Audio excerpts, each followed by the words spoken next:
this meeting to order. Piqua City Commission regular meeting Tuesday, March 18, 2025. We will begin by saying the Pledge of Allegiance. I pledge allegiance to the flag of the United States of America and to the republic for which it stands, one nation, under God, indivisible, with liberty and justice for all.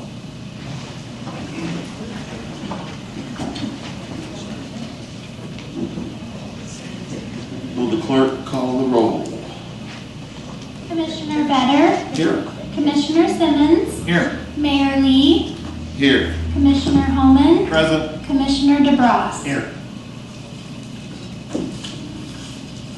Next is a motion to approve the business agenda.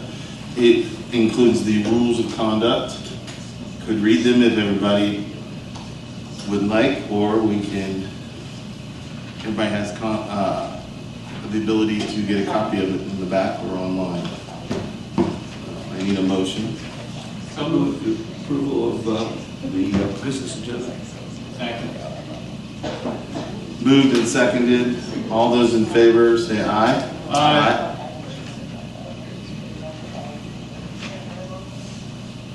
Okay. Next on the agenda is the consent agenda.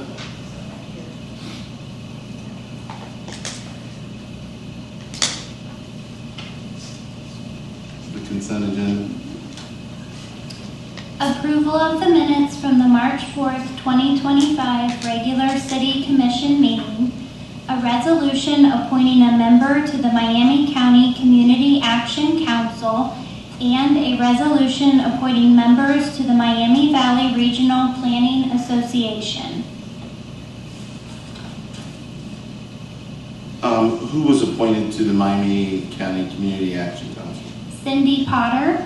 Okay. And who was appointed to the Miami Valley Regional Planning Association? Kenton Kaiser and Chad Henry. All right. I need a motion to approve the consent agenda. So moved. Second. Moved and seconded. All those in favor say aye. Aye. Opposed? Motion carries. Now on to old business. We'll begin with ordinance number O-2-25, a third reading. An ordinance to amend Chapter 50 of the Piqua Code. Thank you. This is a third reading for changing the Piqua Code to reflect the new refuse rates for the next 5 years. As requested by Commission at the last meeting, we made one update in there and we changed the senior discount program starting age from age 65 to 62. That has been changed in the contract. No increase in price? No, all that's the same. All that's the same. Mayor, you mean no increase in price from previous readings? Well, from the previous readings, yes. Just to clarify. Thank you. That's exactly what I meant. So, any comments from other commissioners? I just wanted, Brian, can you real quickly, I know we've gone over this every time, but can you real quickly re-explain the amount of money going to the billing office and the purpose of that, and the essentially the counter example of why the other rates would go up if we weren't using that in the billing office? So the fund balances left in there will continue to pay for the utility billing staff or to do that, to do the utility billing for the city of Piqua. And if we didn't use some of that money for that billing office expense, then we would have to increase the rates. okay. Because Rumpke would charge us more, is that what you're saying?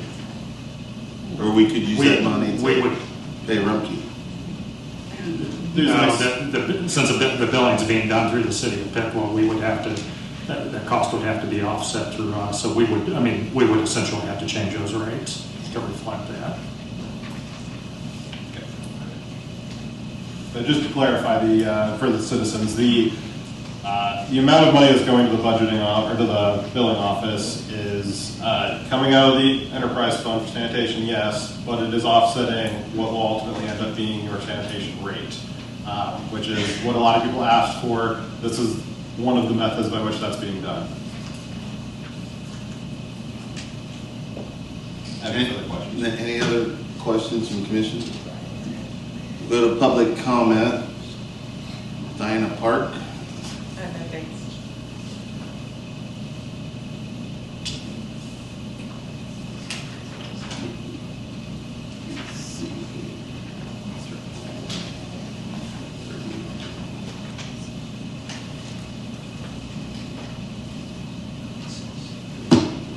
Yeah.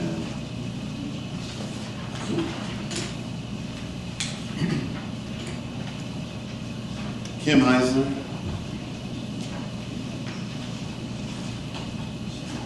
Kim Heisler.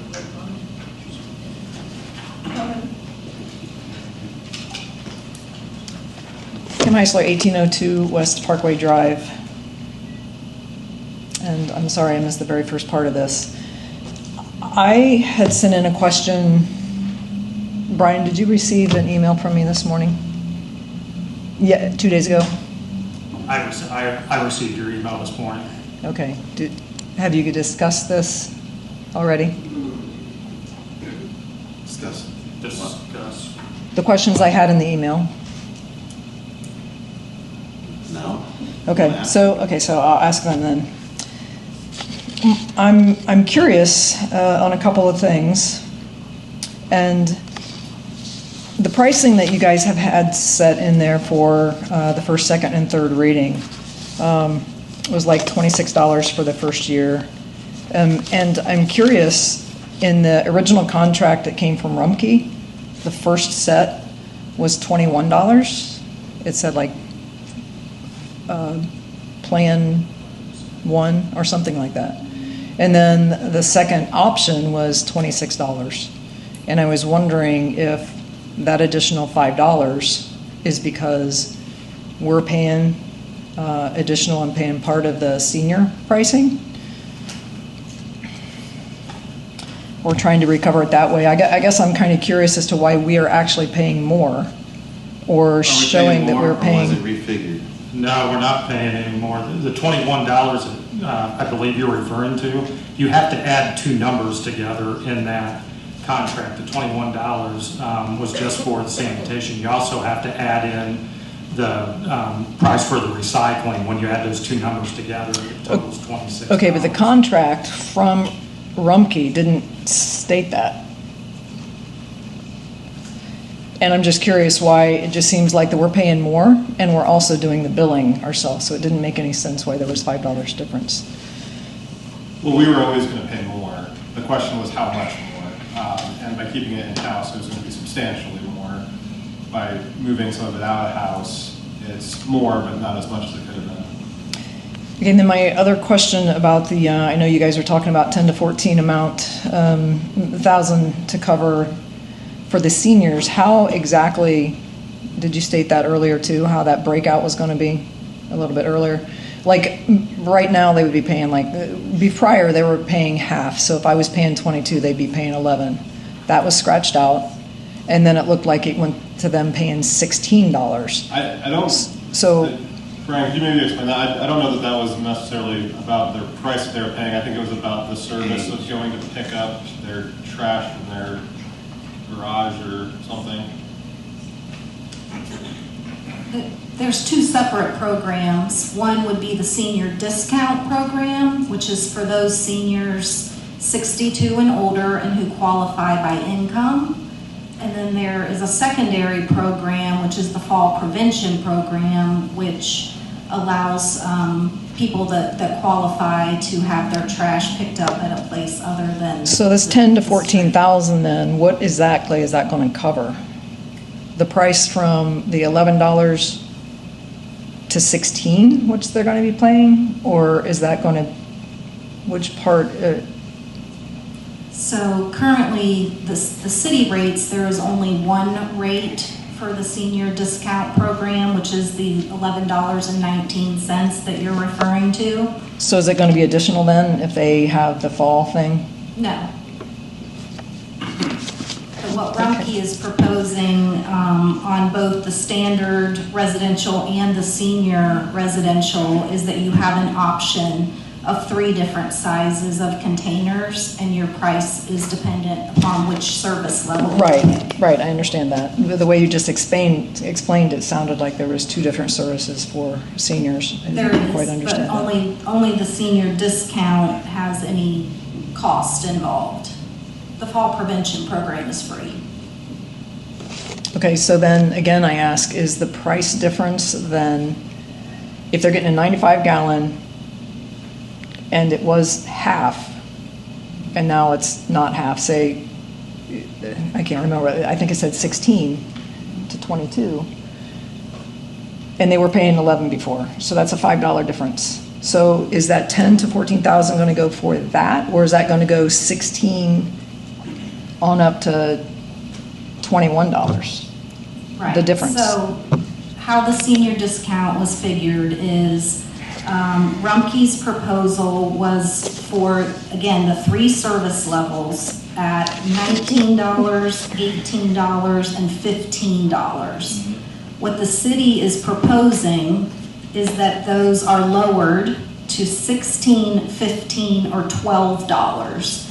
And currently, the seniors that are on this program by far are at the lowest level. They're at the 35-gallon cart capacity. But how much are they paying now versus how much? $11.19. How much? $11.19. Right, so they're still Ken, paying your time $4. is up. Yeah, Thank you. thank you for.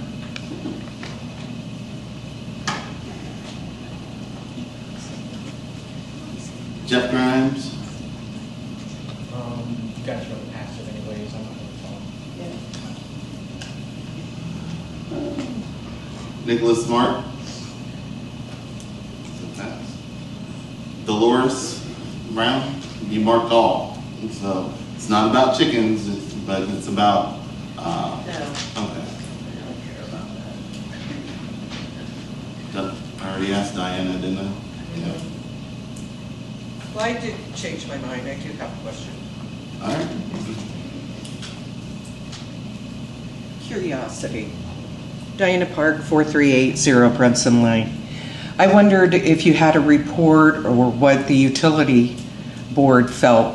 What did they recommend? They recommended passage. I saw it about 2 months ago, and they voted together to recommend that the commission pass it. 2 months ago? Brian, do you remember the exact, or do you do a better estimate? I think it was about 2 months ago, because we would have had 6 weeks since the 3 This readings. is before the first reading.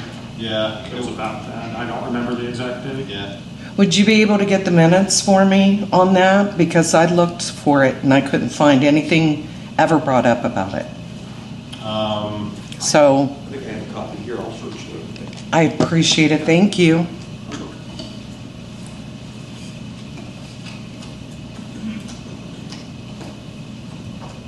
There are no other questions that I've gone through and looked at on this topic.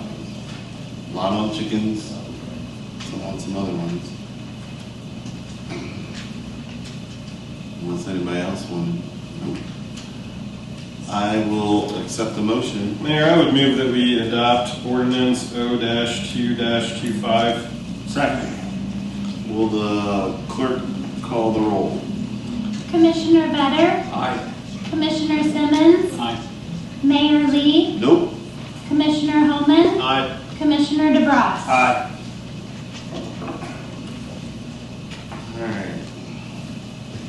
Next on our agenda is ordinance number O-3-25, third reading.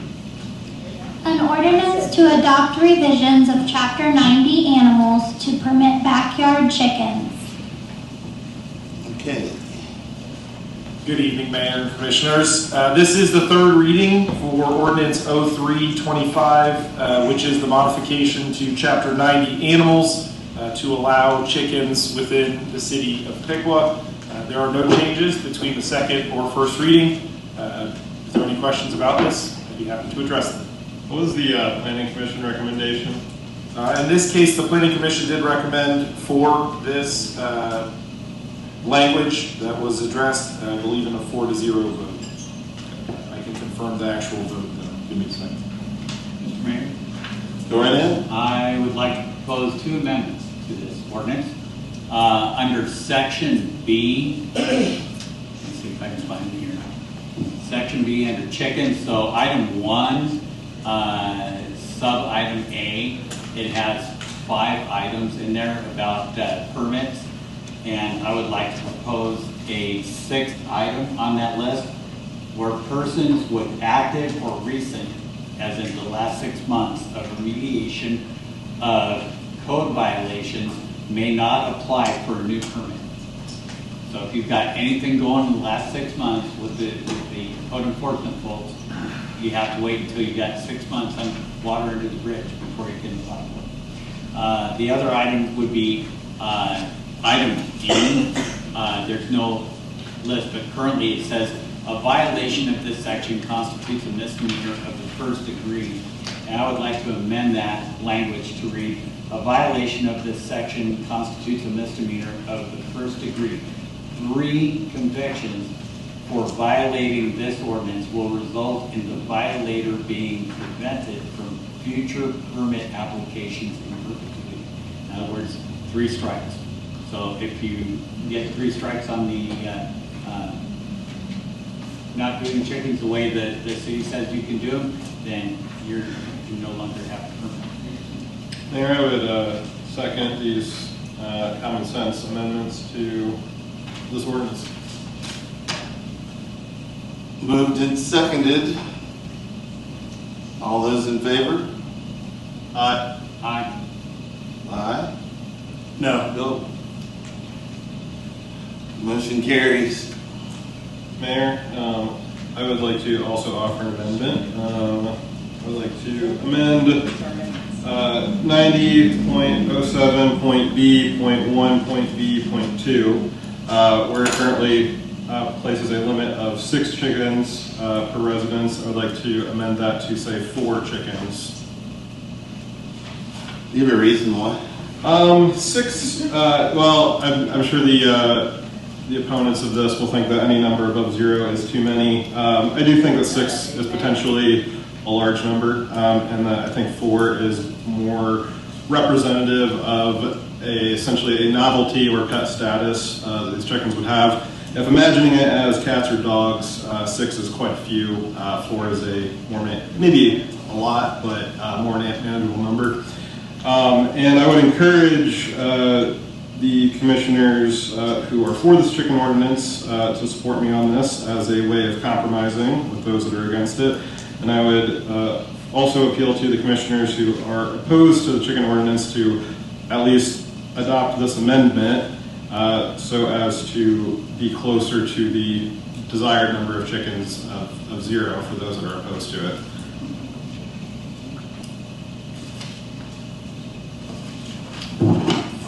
Okay.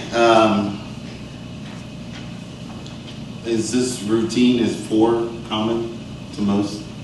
Pleasant Hill has them, Covington has them. Do they have 4 or 6 or what? I've got here, if I may, Columbus says up to 4. Cleveland permits 1 hen per 800 square feet of lot space. Cincinnati allows up to 24. Dayton has no official limit. Toledo allows up to 6. Let's see, anybody else got a number? Everybody else has no official limit. I think probably 6. I would, well, I don't know that 6 represents a flock or at the level that perhaps somebody out in a rural area on the countryside might have. I do think that if you want or need more than 4 chickens, you're that's where maybe you do need to be moving into a different area and not be in a residence. And again, I know that a lot of people who are opposed to this think that it should be 0 in a residence, but again, a little bit of a gradient. This chickens idea is, again, a little bit of a novelty, and I think 4 is more representative of the novelty. It's more of a gut feeling than based on a particular number. We could set the new standard. Okay. Anybody else? I I'm just going to go ahead and ask these now. I have several questions. Could we vote on my amendment first? Yeah. let's- Well, my first question then is, before we get on all of the other questions, deal specifically with the number. So, Kyle, what if, right now the number is 6. What happens if somebody has 8? They would be in violation of the regulation. And what are the repercussions for being in violation of that? Violation of this section constitutes a misdemeanor in the first degree.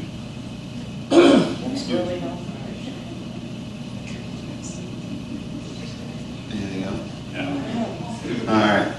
In reference to your amendment, I'm all about compromise. I'm willing to go with 4. I need a motion to approve Commissioner Holman's amendment.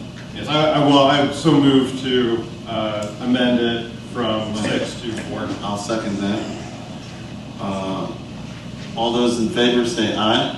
Aye. Aye. Debate. Opposed? Opposed? No. No. I would like to. Aye. Okay. Any other comments from commissioners? You had more? Go ahead. Go right ahead. Kyle, most of my questions are coming towards you because most of them are dealing with the if this is passed, a lot of this is going to fall, I believe, on your shoulders and your department's shoulders as far as how this is to be administered, dealt with, for lack of a better phrase. So, how many people are in your department? In terms of code enforcement, we have 2 people with a supervisor. Our city planner supervises the 2 code enforcement officials. What's their current work level capacity? For better or worse, we are pretty busy every day, all day. Our code enforcement team is out and about or handling complaints a significant portion of their day, yes. So, assuming that this passes priority-wise, this is going to have to fit in there somewhere. Correct. It would go into their list of, we have a process and procedure for almost everything we do, so it would go into their list of daily checks. So the permit would go through our permit process, and then the inspection and compliance portion would go through their inspection and compliance kind of daily tasks.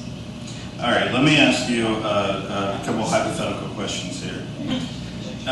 Let's just say this passes, and now I decide that I want to have a flock of 4 chickens, and then realize several weeks into this that this is not my particular cup of tea, and I want to get rid of said chickens.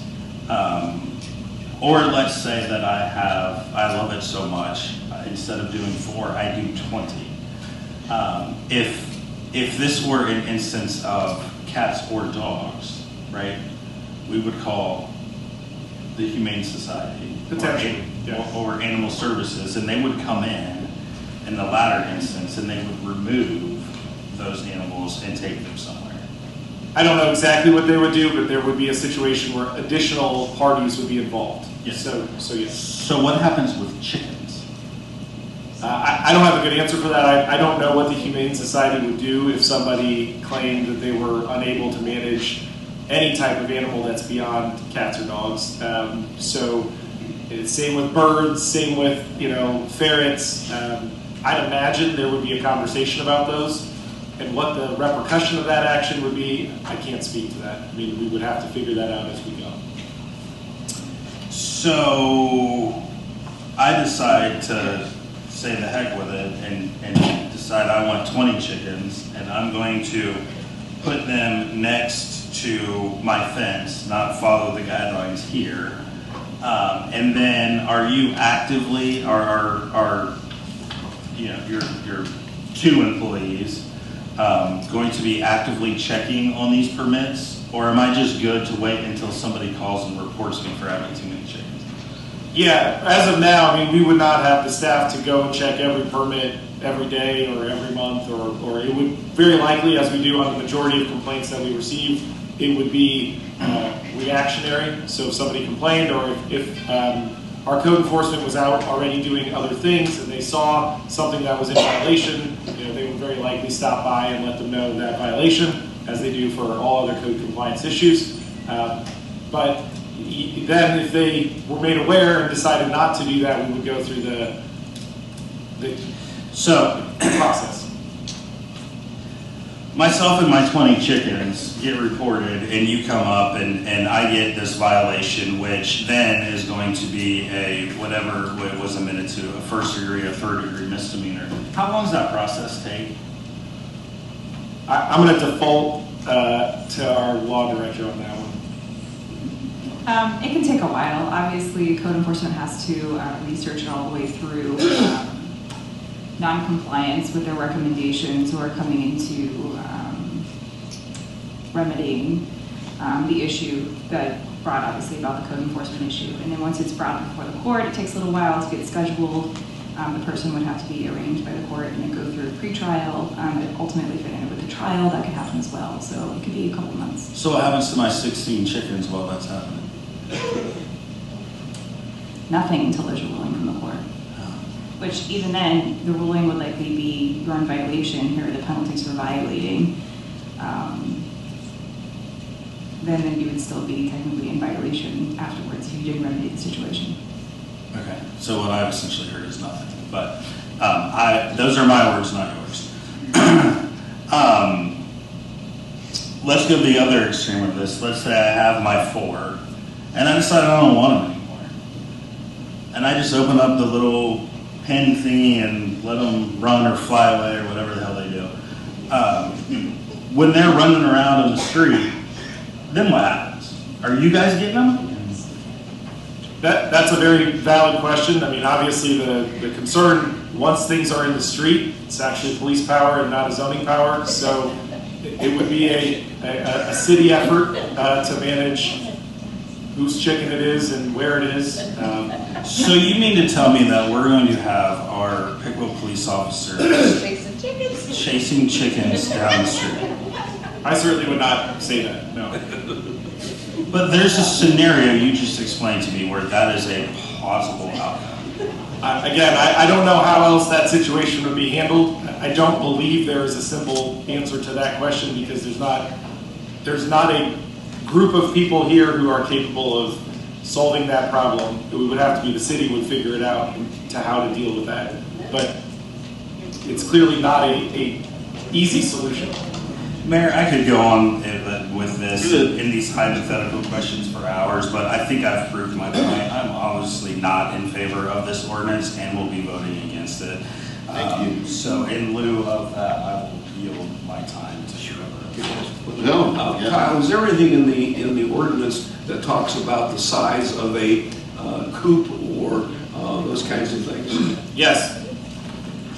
So the size of coop is under standards, and then there is the enclosures used for the keeping of chickens are allowed in the rear yard. They must be provided with an elevated covered enclosure, and enclosures must have a solid visual barrier.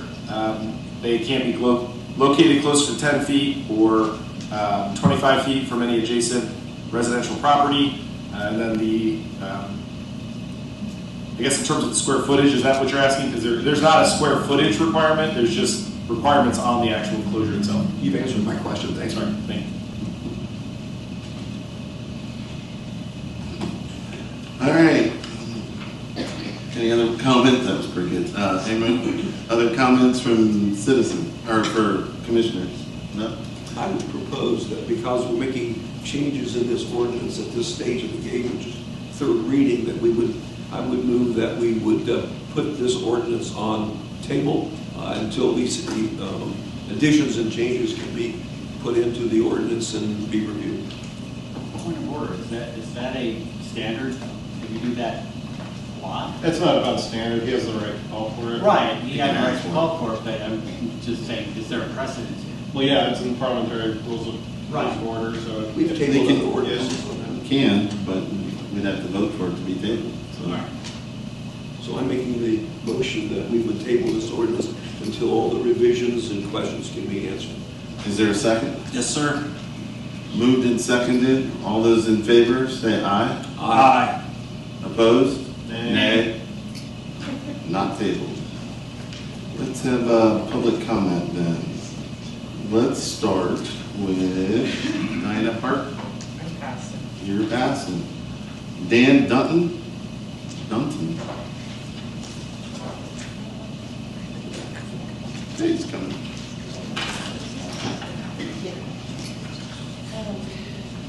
Hi, Dan. Hello. Address? Hello, Dan Dunton, 1002 Nicollet Avenue. A few comments.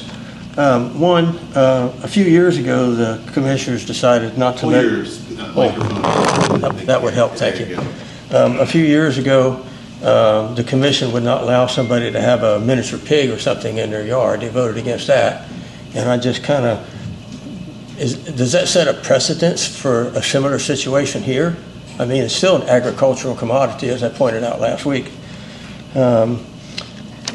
Secondly, I kind of wonder if it shouldn't be on the ballot.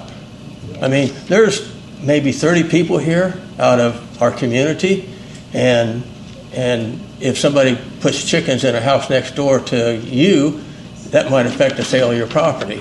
So I just wonder if we shouldn't put this on the ballot and have everybody look at it, You are because welcome to do that. The process is called a referendum process. Oh. It's included in our charter, and if you go to section 20 of our charter, you can look up the process and see how it is done. Okay. It requires 750 signatures. Okay. In 30 days. Within a 30 another days thing- after a passage of the bill. Okay.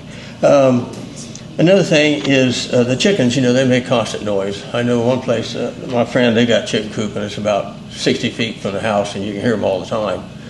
So how does that affect the neighbors if they're having photos for graduation parties, family cookouts, prom pictures, things like that? That would be quite annoying if you want to go out and enjoy the summer air and sunshine. You always got to be that constant noise. I mean, everybody's had a barking dog in their neighborhood, how much of a nuisance that is. Another thing is manure. They say it might not attract flies, but it does temporarily, because the flies like moisture to lay their eggs in. So it doesn't matter if it's chicken manure, cow manure, pig manure. So what about the increase in flies in that area? Another thing, as inspection, it evidently doesn't say that we're going to have it once per year or anything, but that might be nice. But one thing that I do suggest, if this would happen to pass, is I think that all the adjacent neighbors that would be in sounding distance of all the chicken noise and the manure smells and things, I think they ought to be presented with the list of the regulations so they know when the neighbor's in violation and they can call. And I think that's all I need to say today. Thank you, Dan. Thank you very much. Appreciate you. Just for the record, I want to be clear, the code does require an inspection after a permit is issued, and a permit is required to be issued each year, so you would have an inspection annually. Once a year. Thank you. Next is Pam Halls.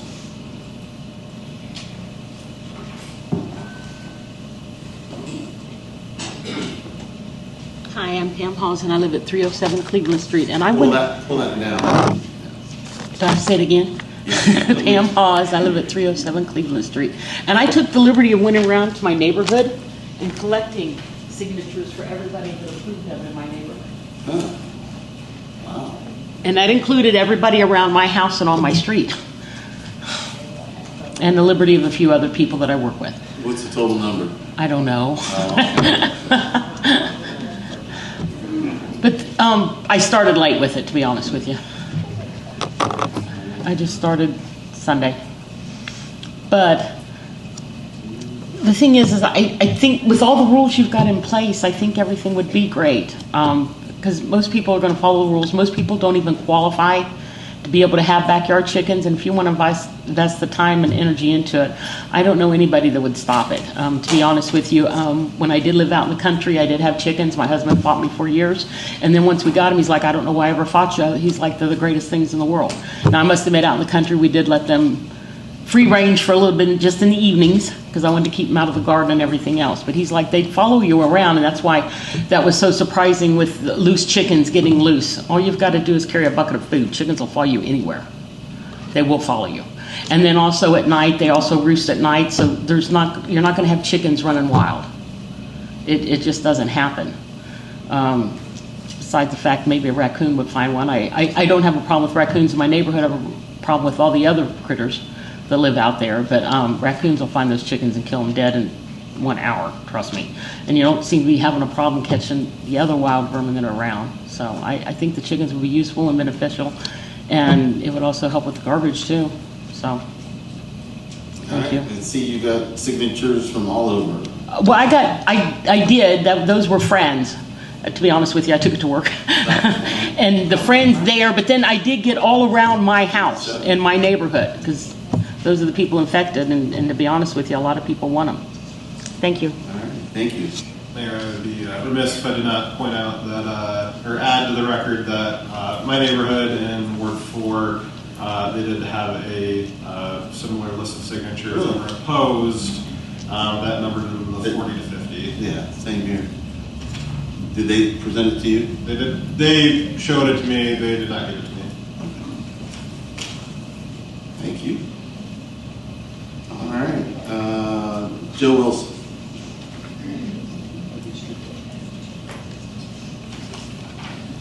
Joe Wilson, 211 West Green, and I do have the petitions that you saw along with the others. We have 179 signatures. If I could give you a copy. Bring those up.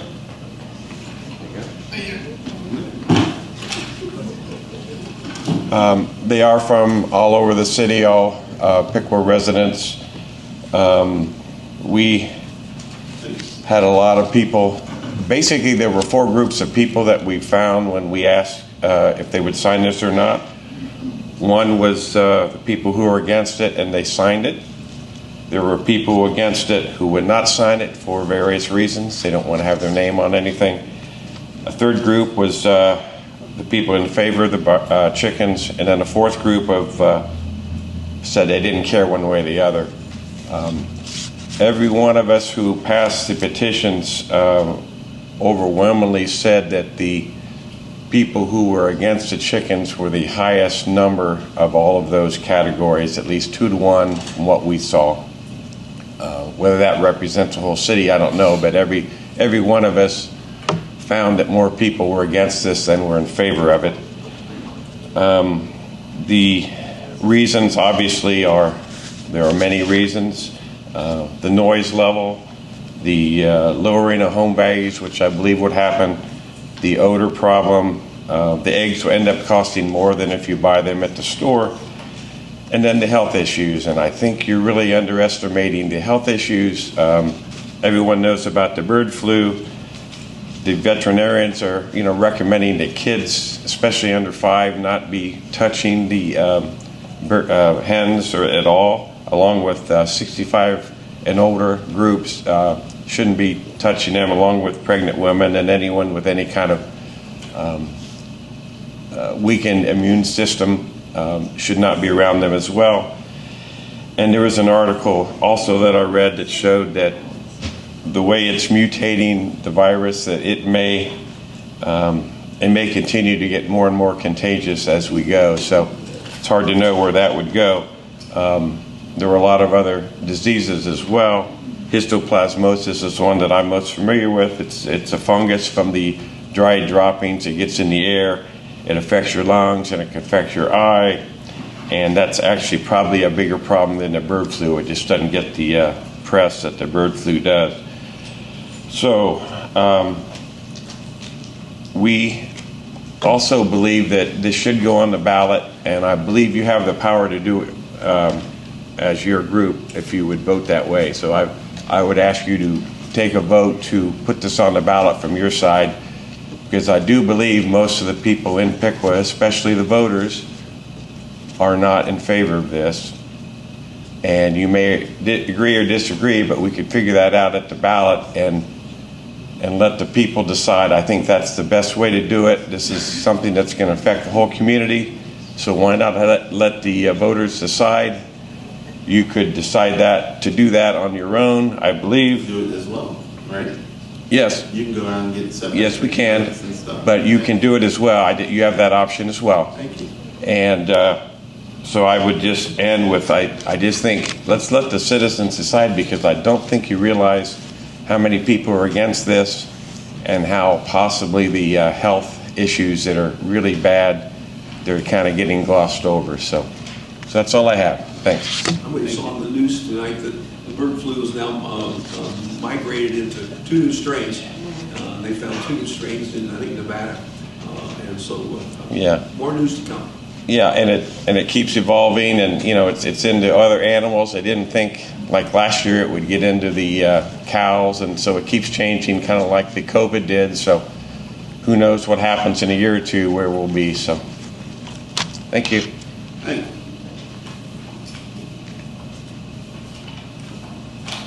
Jeff Burns.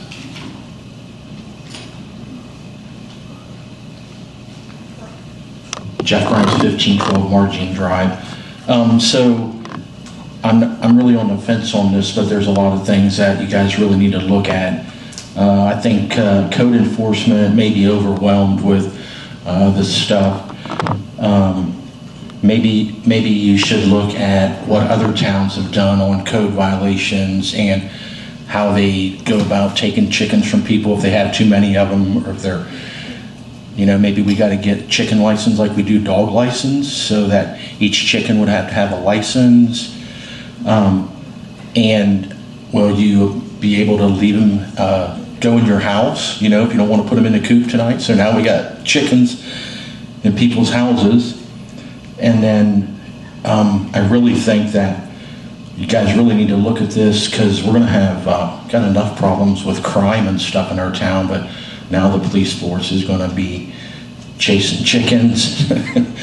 So maybe look at what other towns have done and see, what they've done with, what if you take their chickens and something happens to them, or this. I really wish people would get more interested in some serious stuff that's going on in their towns. And I don't know what you guys' answer is. If you vote on it, then it wouldn't be, I don't know if it would be fair, because people that get a vote on property tax don't own houses. So if you don't own a house, you don't care what the property tax is. So you guys got a mess. But I like your, we're going to have police out chasing chickens, and I just think it's crazy. Thank you. Dolores Brown.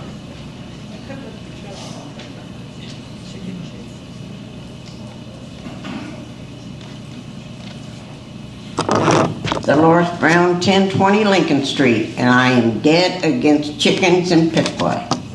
When the city can go and make people clean up their houses and keep their properties in order, then pick up. This was voted down once. So what's the big deal of it being brought back in? If you guys want it, put it on a ballot where people can vote on it. I am dead against it. You're wasting the city's money by running this junk through here. Run something through here worthwhile. Make people clean up their houses and their yards, and dogs poop out of the yard and stuff. That's all I have to say about it. Spend our money good, not what you guys are wasting it on chickens. That's bull crap. Thank you. Nicholas Smart.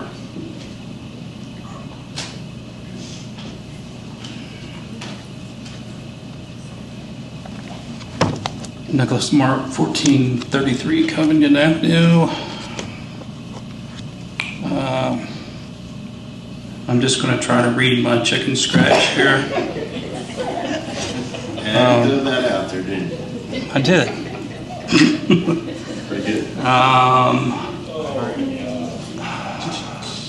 Okay, so I think the language should be amended, if it hasn't already, to recommend that deceased chickens be removed from the coop within a 24-hour period or sooner to prevent transfer of disease or attraction of predation within the city as well. And like Jeff said, I just hope we're not opening a can of worms with these chickens. I think it's going to be growing pains for the city as we go along. And like you said, there might be a chicken case study that we can learn from other communities to see how they have implemented this into their community. Because it seems there's a lot of unanswered questions and a lot of good points tonight. So maybe Mr. Hinkleman can elaborate on that as we go along, because he was he had some oversight in this issue in Covington, correct? So you might be able to elaborate further on this issue with the commission if this doesn't pass through, or how this comes to be tonight. Thank you. All right. Kim Heisler.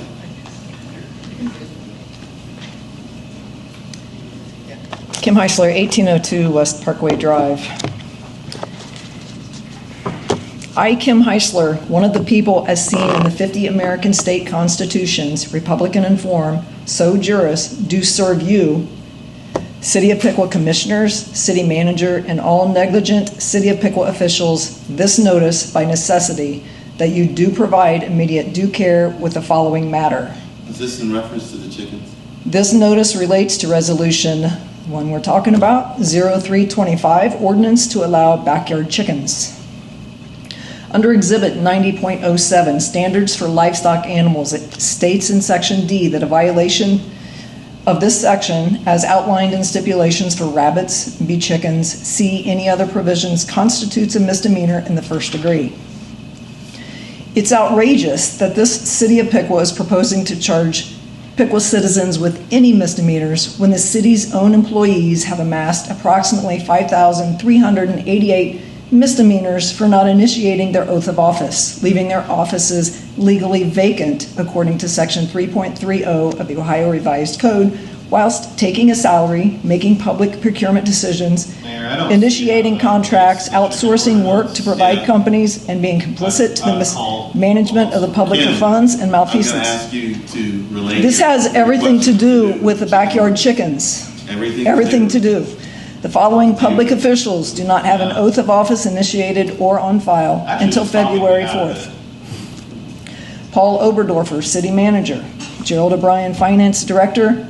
Brian Brookhart, Public Works Director. All right, Kim, Purchasing I'm gonna ask you Agent. to stay on point, and if you don't want to stay on I point, am staying on point. It has to do with the backyard chickens and the misdemeanors. Enough free time. There's no way that you can. Imagining this referendum against the entire city Beverly, staff of this chicken ordinance, I would be inclined. Astonishingly, the City of Piqua does not seem to require an oath in office for the law director, the prosecutor who is responsible for ensuring that the law and the Constitution Kim, of I will Ohio. ask you to have a seat, please. If you don't, I'll ask you to. I still have 3 minutes No, left. you don't. I'm I do. asking you to sit down, please. If you're I not do. going to relate it to the chicken This ordinance. notice relates to the resolution 0325, ordinance to allow backyard chickens. Thanks. I'll read it louder. No, you're done. Okay. Have a seat. Okay, you guys will all receive this? And we'll just stand here and wait. I No, have 3 ma'am, minutes you're not. left. We have other. We I have have other 3 people minutes that would left. like to talk. Have a seat, please. All right, I'd like to Submit this to your agenda next minutes. Thank you. Items submitted to the agenda will be done by the commission. There is no Alright. motion to do so. Yep. Is there anybody else that I don't see anybody else on here for to talk about chickens? The ordinance. May I? Come on down, yes, sir. Thank you.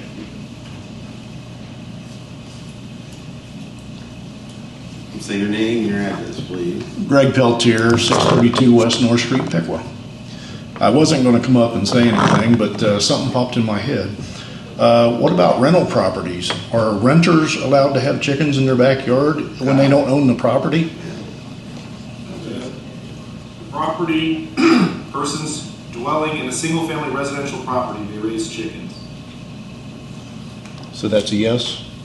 If it's single-family, they are allowed to raise chickens, whether that's owner-occupied or rental. Okay. So if it's a double or something like that, or an apartment building, no? It would not be permitted.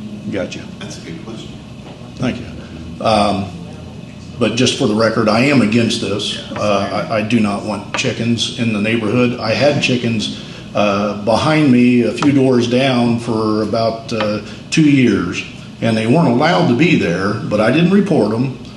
But I have to admit, I did not like it. There was a lot of noise, there was some smell, and I even went out one Saturday morning, there was a chicken in my front yard. I wasn't expecting it, so I immediately got a hold of him and he came and got it. But he has since passed away and the chickens are gone. But I don't want to go through that again, so just let you know. Thank you. Thank you. No worries. Can I speak, Chris? Or anybody else?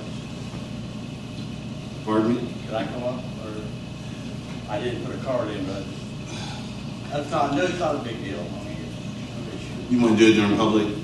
The open If I'm public? here, yeah, I can do Yeah, that. okay. It's not a big deal. Thank you. Any other comments from commissioners? It was, Mayor, it was suggested that we had the power to essentially shove this to a ballot initiative from the dais. Is there a process for that, or is that? I don't know of one. Do you know of one? No, that's not my head. No, and I looked at section 20 for referendum earlier today because I'm not afraid to tell people who want to vote on this. They have the option to vote on this. I have no problem with that. But there's processes laid out in the charter under section 20, and you can look it up. And within 30 days, if this passes and you get 750 signatures, you're more than welcome to have a referendum. Submit those signatures to our clerk, and you could get it put on a ballot. And probably too late for the March ballot, but it'd be put on the November ballot. So we're not asking I questions. just want to know, if you did that though, and people already have chickens, what would you do then? All right, well, you could have asked that question if you signed up for it, or Yeah, but I Jeff knew was you were up there. gonna, All right, suggest that so- go on the ballot. All right, so I need a motion. I'll call the question, yes. Mr. Mayor, I would move that we approve ordinance 0325 as amended today. I need a second.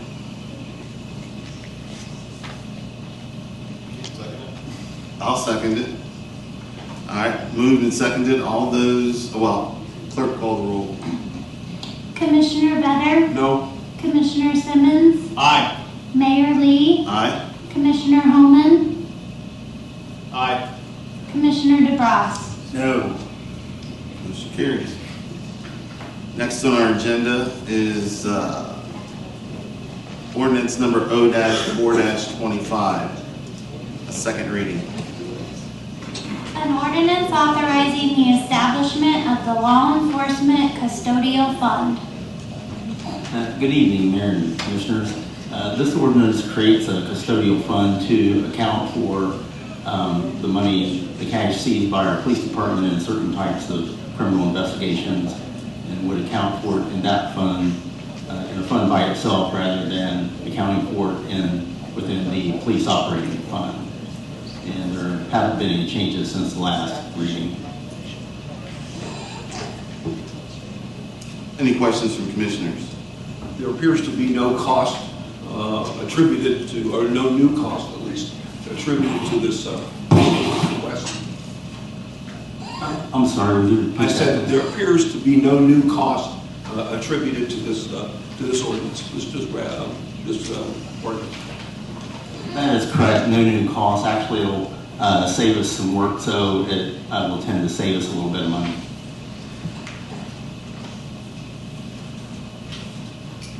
There are no other questions from commissioners. Call Diana Park.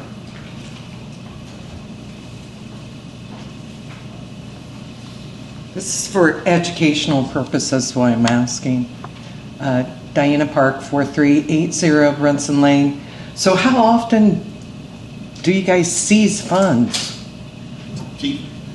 It just, I mean, it's little old Piqua, so you guys getting some big drug deals and... Got your attention, so that's enough for me for tonight.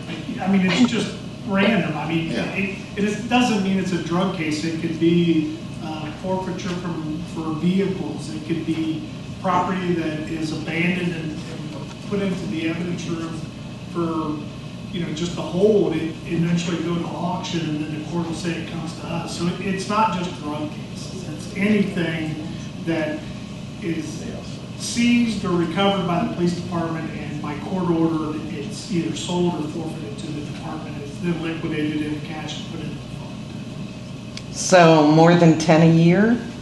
I couldn't give you that number. I mean, it could be, it may not be. Depends on, again, the user.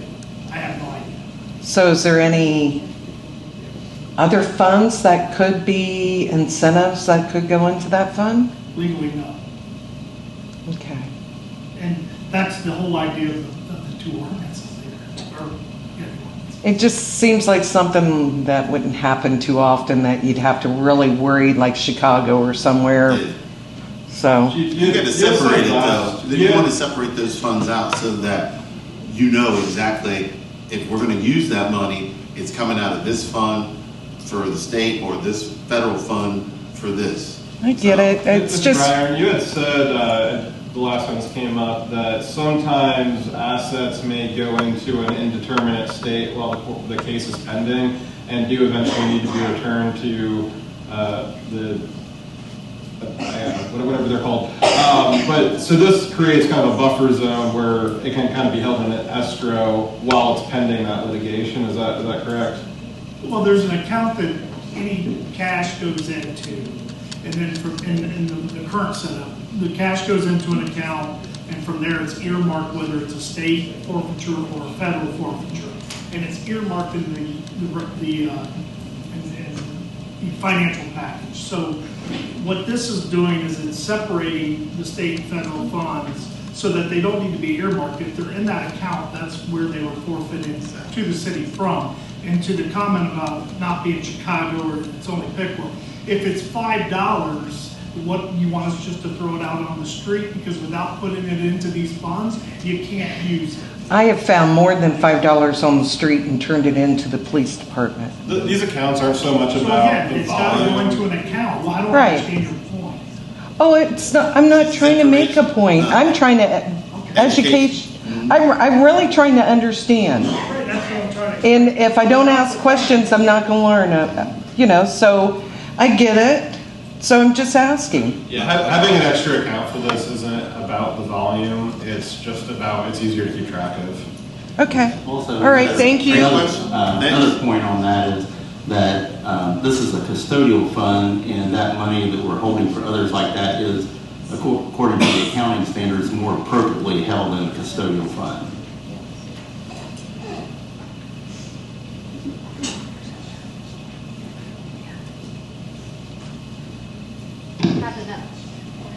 Yeah, Mayor, the TriCaster that we just received back is being rebooted, so.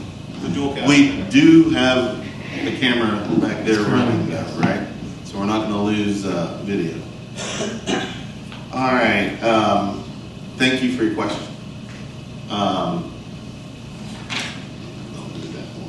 Nicholas Mark? He said pass. Okay. Jeff Grimes? Pass. Kim Heisler? Kim Heisler, 1802 West Parkway Drive. And this is also going to be for educational purposes, as Diane. So it was mentioned, I think last time this came up, was that there was no problems with how it was managed before. So what prompted having this separation into state and federal? I mean, what is the main goal if you didn't have problems before? Yeah, as stated last time, we're always striving to improve, and just because there was no problems with how we were doing stuff doesn't mean that we can't continue to add more safeguards around it. You've come up here frequently over the past year to say that we should have more safeguards around our accounting practices, and now we're adding more safeguards around our accounting practice, and you're questioning that. Well, because it apparently has gone on for years and years, and now it's coming up, and that's great. Separating out is great. Does it also allow for different kind of funding or grants when you have it separated out like that? Not at all. This is not grant money. Well, I know it's not grant money. I'm just saying, does it allow you then? No, this fund is just for the purpose of holding the money that the police seizes as described by the chief. The means of acquiring said money or assets and the means of the allowable use cases for that money or assets doesn't change. That's all state or federal law. What changes is where we're storing it in the interim. Yeah, I understand, and it was information gathering also. The questions you were asking, so I was trying to explain it to you. Okay. All right, thank you. Thank you. There were no other questions that I see for this, and that'll serve as a second reading. Next on our agenda is ordinance number 0-5-25, the second reading. An ordinance authorizing the establishment of the Federal Law Enforcement Seizure Special Revenue Fund. Mayor and Commissioners, this ordinance would establish that fund that the chief talked about to hold the federal money that is provided to us by the Department of Justice due to joint investigation. And there were no changes since last time. Any questions from commissioners? It appears there's no charge, no additional fee or anything. We can accomplish that with no additional revenue. That's correct. It's all the same amount of money. It's just moving it into a different fund to account for it. Mr. O'Brien, kind of a related question. How long have you been in your position? Have you got to about a year, or is it a little bit longer, a little bit less? Almost a year and a half. Okay. So yeah, there was a lot of things with the accounting when you got in here, and you've been doing a great job getting stuff straightened out and corrected. And we had a fantastic audit last year, led by you.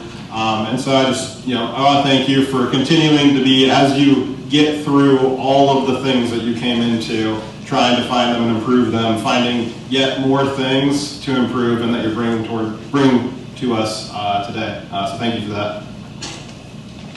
You're welcome. And I just like to design procedures that will help eliminate as much human error as possible. Sure. And by the way, to your point, we just got notice this week that we were awarded the award for excellence in financial reporting from the GFOA, the National Government Finance Officers Association.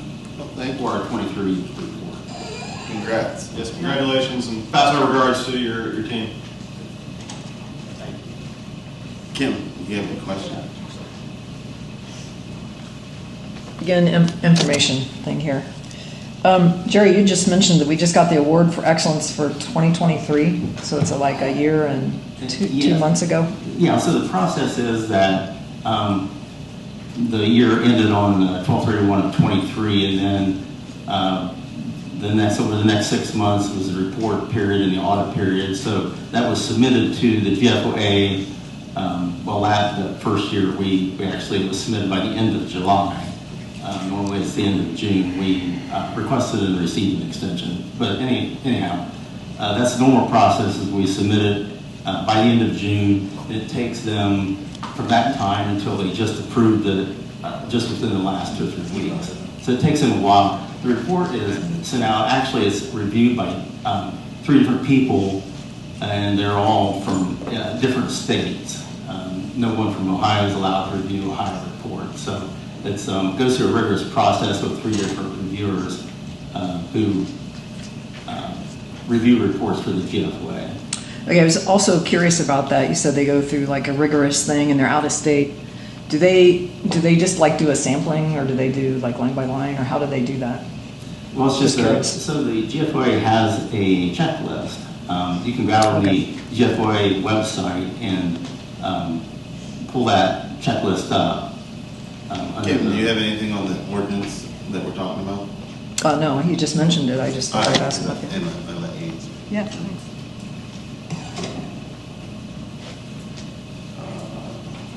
Nicholas Marks? Jeff Grimes? Diana? Okay.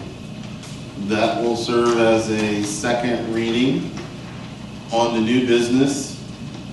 Ordinance number O-6-25. An ordinance to amend Title 15, Land Usage, Piqua Development Code. Good evening, Mayor and Commissioners. The ordinance before you, Ordinance 0625, this is the first reading for an ordinance to amend our land use code. As you may know or may not remember, the City of Piqua Development Code was originally adopted in 2023. The code has been used by staff for over a year and a half now. And through our time using this code, we've now made 5 changes or 5 substantial changes to the code. And we are continually finding issues as we deal day to day with the code. So what you will see before you is some proposed modifications to that code to a number of different sections. I will be transparent and say this is probably half of the code changes that we are proposing. The other half will go in front of the Planning Commission next month, and we will bring the other half forward as well. That is not because the code is not a very detailed document. It is just that as time goes by, there are situations that occur and language that needs to be clarified. And with that, the majority of these changes clarify situations that have occurred. But I want to note the Planning Commission did discuss this case in their March 11th, 2024 meeting, had a public comment section, and did approve those changes as proposed in a 4-0 vote. With that, I will go briefly into the changes. If you would like me to stop or go into more detail, I certainly can. But I understand this is somewhat in-depth, and this meeting this evening is obviously the length of this meeting. I will go as quickly as you would like me to. So the first couple changes I would want to note, the code itself insinuates that we have a development department, which we do not. We now have a community services department. So the changes that are requested deal with the fact that the director of the department that functions over these topics is now the community services director. The primary use table has changes to it. We define and clarify the essential services definition. We modify our parking requirements, including actually requiring parking numbers as opposed to only using the ITE manual. We also remove some of the calculations that are internal to it. We modify bicycle parking in the city. There are situations that have occurred where there's an obligation to park a bike in a use that does not likely have a need for those. So we have allowed flexibility in those standards. We've also modified the prohibited sign standards and some of the other sign standards that now allow a new sign standard type called an electronic message center. The electronic message center is permitted in specific districts, which are called out. There are also modifications to that district table that allows uses to allow pole signs in industrial districts, as we have had a number of businesses ask for that as a potential use. There's also modifications to permanent sign types, which allow for some of those previous changes noted, as well as allowing a more streamlined process for murals. As you are all aware, we had an absolutely beautiful mural put up last year, but the process that had to go through to allow that mural to be there was somewhat onerous. So our effort is to try to allow, still have the review to make sure that the mural is appropriate, but make sure that that process is a little smoother for those that wish to do it. We also modified signage, or clarify, I guess, signage in the downtown districts, which still do not allow electronic message centers. We do clarify the language on the riparian and setback buffers that are within our code. We have had a number of conversations about language to permit modifications that do not compromise the integrity of the bank or negatively impact the functions of the buffer, but do allow for the continued use of the land around that body of water. We modify the powers of the Planning Commission to come in line with state law dealing with annexations. As we have had annexations over the past 6 months or so, we have found that our language is not in compliance, so we are making a recommendation to bring it into compliance. That also goes along with some additional language for procedures dealing with that annexation process. We also go through, which later this evening we will hear additional resolutions before you for some requests. So this language is clarifying the zoning designation default of our code. That basically just means that when a property is annexed into the city of Piqua, that property is given a default zoning designation. So if after 60 days nobody designates the property an actual zoning district, it would default to AG agricultural zoning.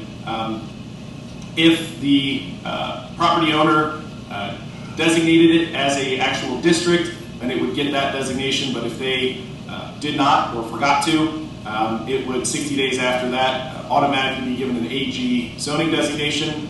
It also defaults for all properties that do not have a zoning designation. They would be given that as a default. We clarify the fact that earlier last year, as one of the changes, that the Planning Commission no longer has authority over certificates of appropriateness. That goes through a board which was created called the Historic Review Commission. We clarify the notice for current processes. We clarify the development permit language regarding providers. We clarify the intent of the fee schedule, and it's actually hard-coded into our code. The challenge that we have with that is it also hard-codes in an automatic increase. So we remove the fee schedule and have an actual document that is our fee schedule, and it now just references that document so we can make sure people are aware of what the fees are as best that we can. It also clarifies contractor registration within our code. As of now, there's a list of contractors that are required to get a permit to do business in the city of Piqua. It updates that to add concrete contractors to that list. And then finally, it adds a definition for the word sign face, as we did not have that definition within our code. I know that was quite a number of issues. I can go back to any individual one that you would like to talk about. Otherwise, if there are any questions that you have generally, I'd be happy to address those as well. Kyle, I just want to point out that this Piqua code, that this large body of code that was passed, I think in 2023, that predates you and many of the members of your team. And you kind of came into this with this new beast of a code that's freshly printed, still hot off the presses, and no one really knew how it was going to work. And over the last year and a half, I've seen multiple times where unintended positive or desirable activities have gotten caught up in this code, and we've brought this to you and said, hey Kyle, please fix this for us. And I know sometimes you'll help us out right away, and sometimes you say, hold on, we need to take a look at this a little bit slower and make sure that it's written well. And reading through what you've written here, I'm not disappointed in the way you've done a really great job carving out pieces that do not catch up as many of those unintended good activities, while also still keeping in place protections for kind of the unintended bad cases of the things that the code is trying to prevent. So thank you for your work on that. I know that this was a pretty big lift, and I know that your next batch of amendments is also going to be a big lift. So thank you. It is appreciated. It is. And when it was passed back in 2022, 2023, it was meant to be changed, allowed to be changed. It was meant to be a framework, and if there needs to be something that needs to be added or updated or changed, it was allowed for, and I'm appreciative of that. The sign, the electronic sign part of it is one example of how that was a good thing that we were able to update and we were able to add language in there. So thank you for working on that and keeping us abreast and keeping the community abreast of the necessary changes that are needed. So Absolutely. keep up the good work. Any other commissioner comments? I have one from a citizen, Jeff Lang. Good evening, Jeff Lang, 9586 State Route 66. I think all of you know that I'm pretty passionate about watersheds. I was particularly interested in Mr. Henkelman's talking about riparian zones. Does the city of Piqua own Swift Run Lake, Echo Lake, Franz Pond, and the Piqua Hydraulic Canal? You're asking me? I'm asking someone. Do you own the properties? Paul, could you tell me, does the city of Piqua own Swift Run Lake, Echo Lake, Franz Pond, and the Piqua Hydraulic Canal?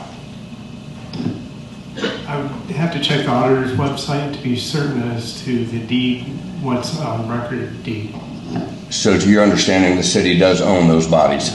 That's correct. Okay. Do you own the land underneath them? I would have to look into the deed restrictions on that. I can't say. Okay. Okay. Is the city familiar with the Source Water Protection Plan issued by the Ohio EPA for the city of Piqua back in 2002?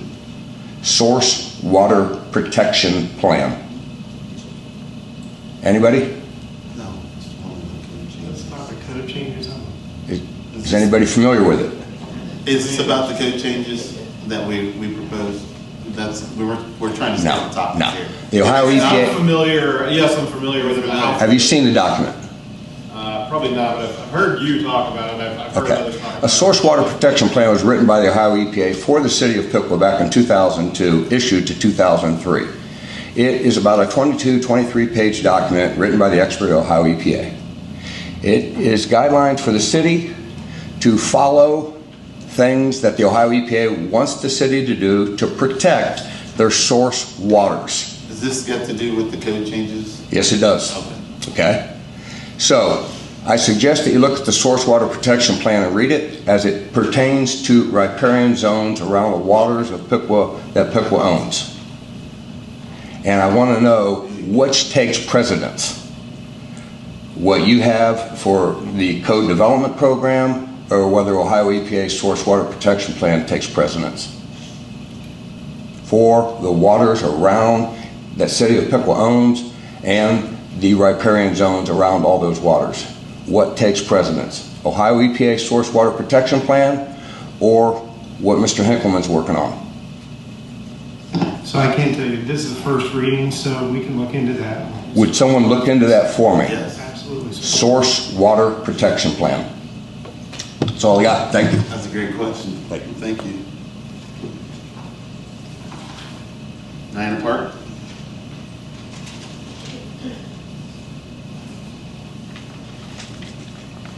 Diana Park, 4380 Brenson Lane.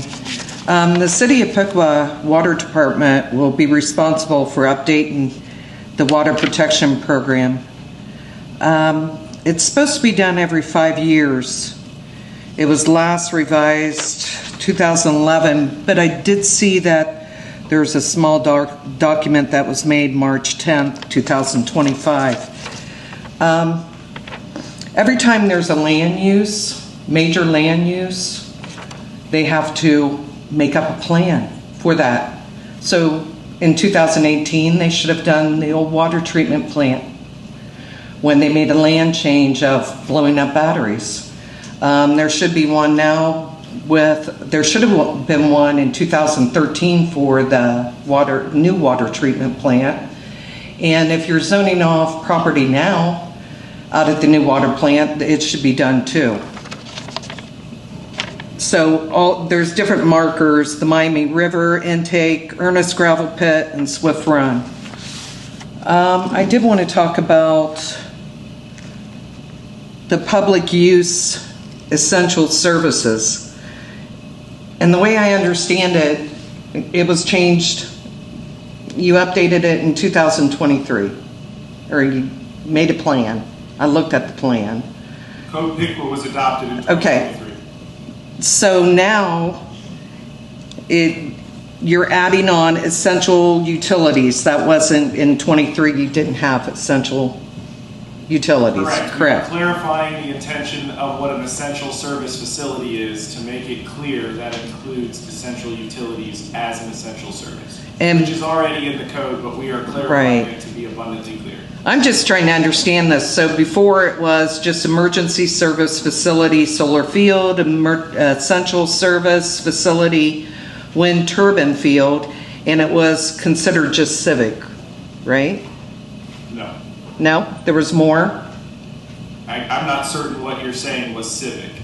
The code fell under civic. I even printed out the sheet, but now I'm looking that the essential... Civic is a zoning designation, and then essential services are a use. So there's a difference between a designation and a use. But again, the essential service definition is not in the code. It was inferred, and it has always been inferred to include the services that are provided by the city, such as water treatment plants and all those lists that we had. And so again, when we had the conversation that came up and there were questions about whether a water treatment plant or a substation could exist, it was intended to clarify that language to be sure that it was clear what was and was not approved within an essential service facility. And of course, public uses, I'm starting to get, it gives me a red flag, and I start thinking about the battery burning, and that we just had guidelines for city property.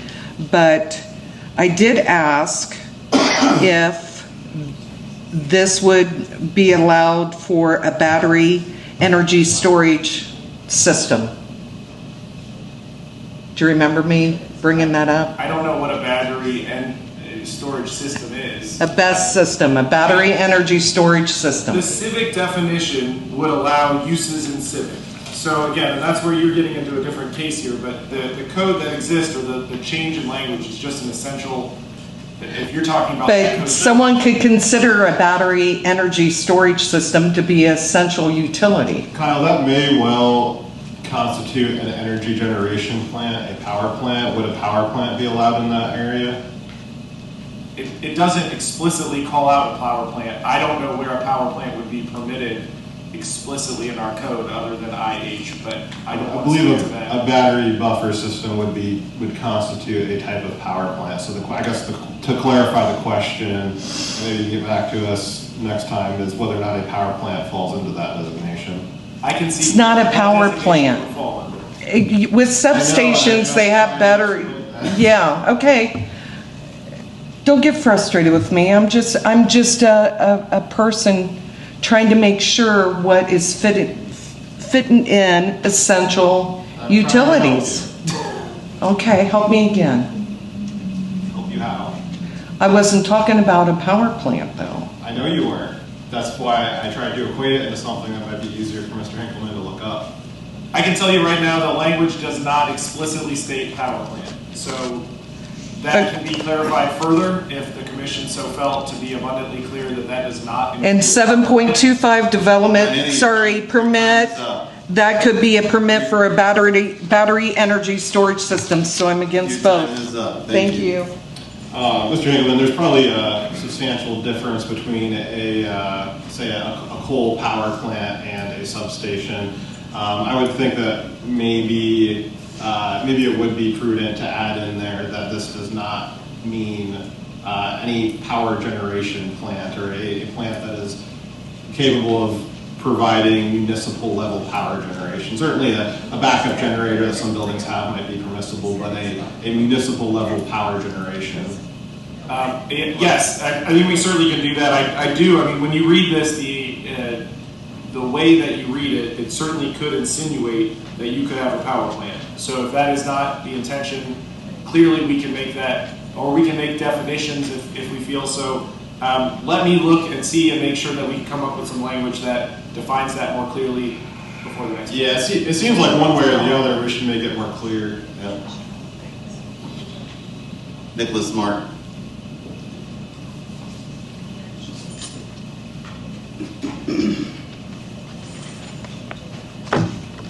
Nicholas Mark, 1433 Covington Avenue. If the parcel is not it does not have any zoning designation after 60 days, it defaults to AG. So what does the AG designation allow for? Okay. Let me open the zoning code and find AZ.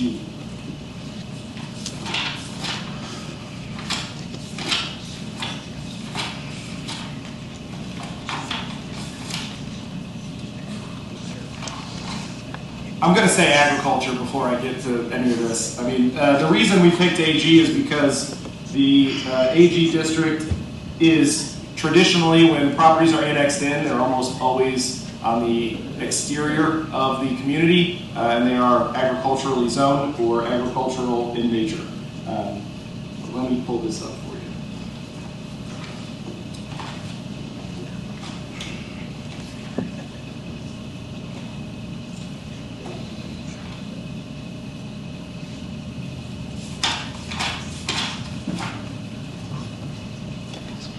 Your time. I'm not stopping it. No. I'm trying to find it, I promise. Take your time. You want to answer, he wants an answer to his question. You can continue have talking. him look it I'm up. happy to give you this answer once you're done asking the questions. You can ask whatever, and this is his first reading. So. Okay, so say it's zoned agriculture. Can the city sell that off to a farmer that wants to conduct agricultural activities on it? Annexing isn't necessarily buying the land. Annexing is just that we're extending our jurisdiction over it. We're not taking deed ownership of it. Is that correct, Kyle? That is correct. So we're not by annexing something doesn't mean that we can then sell it. We're just bringing it into the city's boundaries. Right, as agricultural, but then can it go from there? Could there be another resolution passed in the future to allow an agricultural zoning parcel? Yes. Yes? And I have the uses if you'd like me to read them to you. Yes. Okay. So they're allowed single-family units, a solar field, a wind turbine field, a park or recreational field, commercial agriculture, a community garden, plant nursery, indoor animal care, outdoor animal care, short-term rentals, a shooting range. Although that is a special use and would require the Planning Commission and City Commission to authorize explicitly. Got my vote. That's all the uses. So it would not allow for a substation. The closest thing to that would be a solar field. Correct? So I will say, as part of the proposed changes, we are proposing that emergency service facilities and essential service facilities are permitted in the agricultural district, which would permit those essential services. Such as the substation? Such as a substation, a water plant of those nature, yes. Okay, so it's like a backdoor trick, I guess you could say. I mean, it's not a backdoor trick. We're presenting it publicly here. We're presenting it publicly right here. There's a little bit of that. Well, I don't know what AG. I don't know what AG zoning is. So he just told me, and so I say that's a backdoor parlor trick to eventually. It doesn't exclude substations. Okay, so me not knowing what AG agricultural zoning stands for and will allow, which now does not exclude substations or solar fields. Now that I know that, and I didn't know that before, I'm thinking, wow, it does allow for substations. So yeah, that's very concerning because we're talking about CV designations and industrial heavy designations and light industrial designations, and now we're going to consider AG designations possibly in the future, which doesn't it does not exempt substations or solar fields. So I think it is kind of like a backdoor trick, like a parlor trick. Thank you, Nick. Thank you. Jeff Grimes.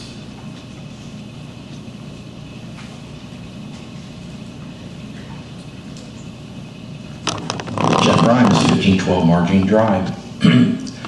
So I would like to, if possible, get the paperwork on essential services definition, because, like Nick said, now we have things that are zoned agriculture that they just slipped in, that we could have a substation.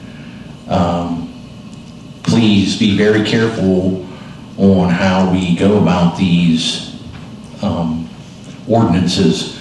It's kind of fishy that we're wanting to rezone stuff out at the water plant, and now all of a sudden we're trying to redo the essential services definition that does include a power station, a substation. What about power storage? Very concerning on power storage. Default zoning, it takes 6 months for it to switch to agriculture. What would the zoning be prior to the 6 months agriculture? Wouldn't there have to be something that you're planning on doing with it? Again, it's not 6 months, it would be 60 days. 60 days. Which would be 2 months, and the intention would be that this covers if, in the future, somebody drops the ball and does not give it a zoning designation. The process generally will be, as it has been for the number of annexations we have done more recently, someone will annex. We will then also go through the Planning Commission for a zoning designation for the property, and all of that takes roughly 60 days, 30 days plus the City Commission hearings, or hearing. So there will be the process occurring during that period.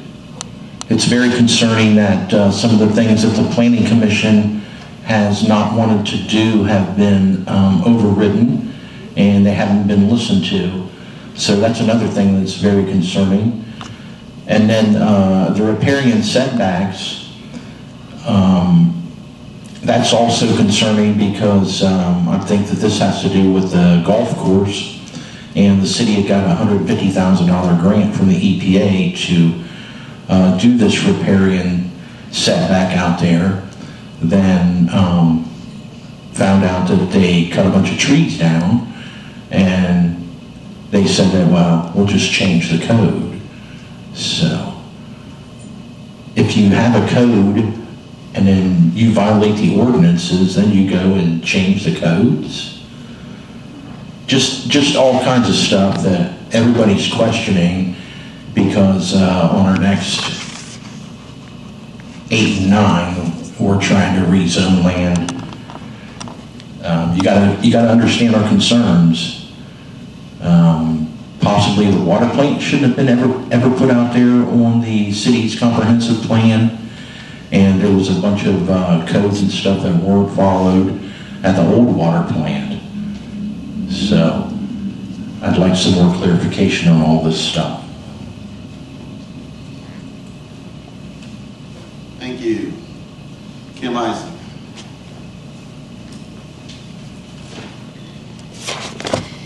(1802) West Parkway Drive, Kim Heisler.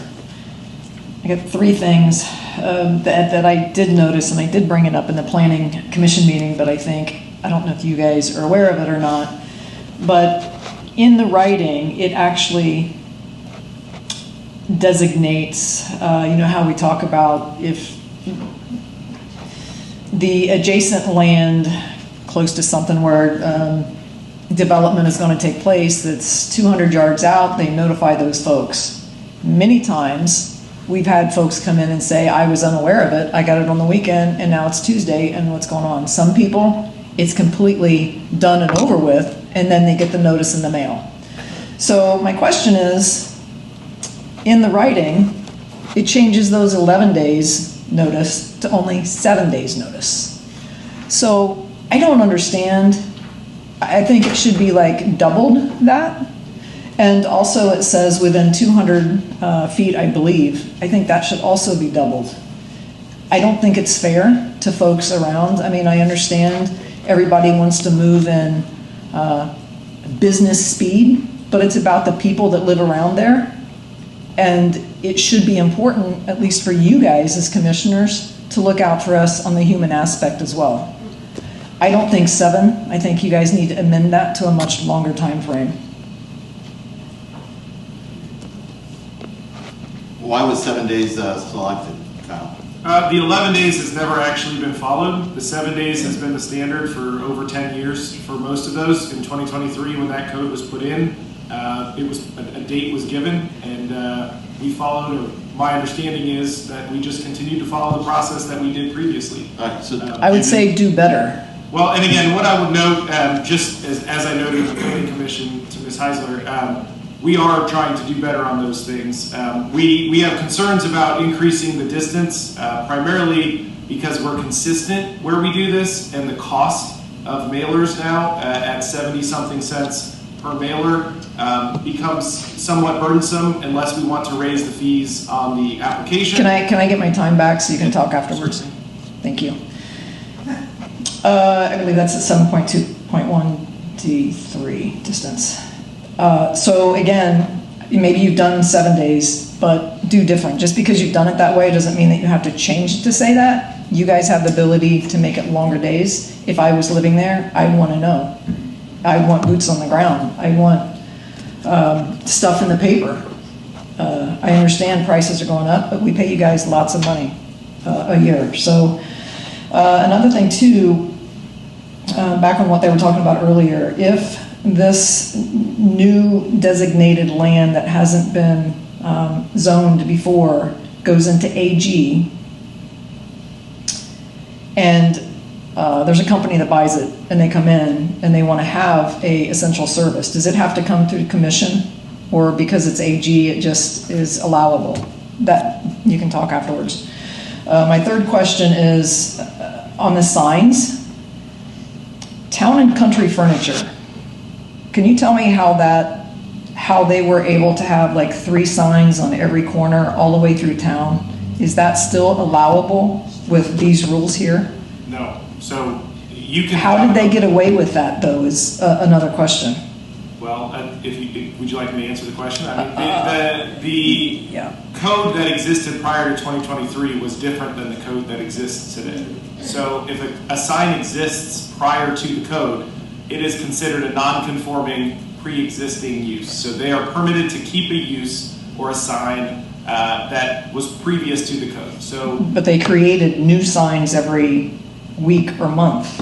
I don't believe they put up a sign since 2023. You're talking not on the building. I'm talking about at every street corner. They're closing the signs that were put on the sign. You're talking about temporary signage? Yeah.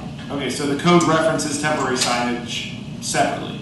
Okay, so I, out on my side of town, put up, we have a community garage sale. I put like 5 or 6 signs up just at main areas. I, in the past, have had them taken down. Were they put in the right of way?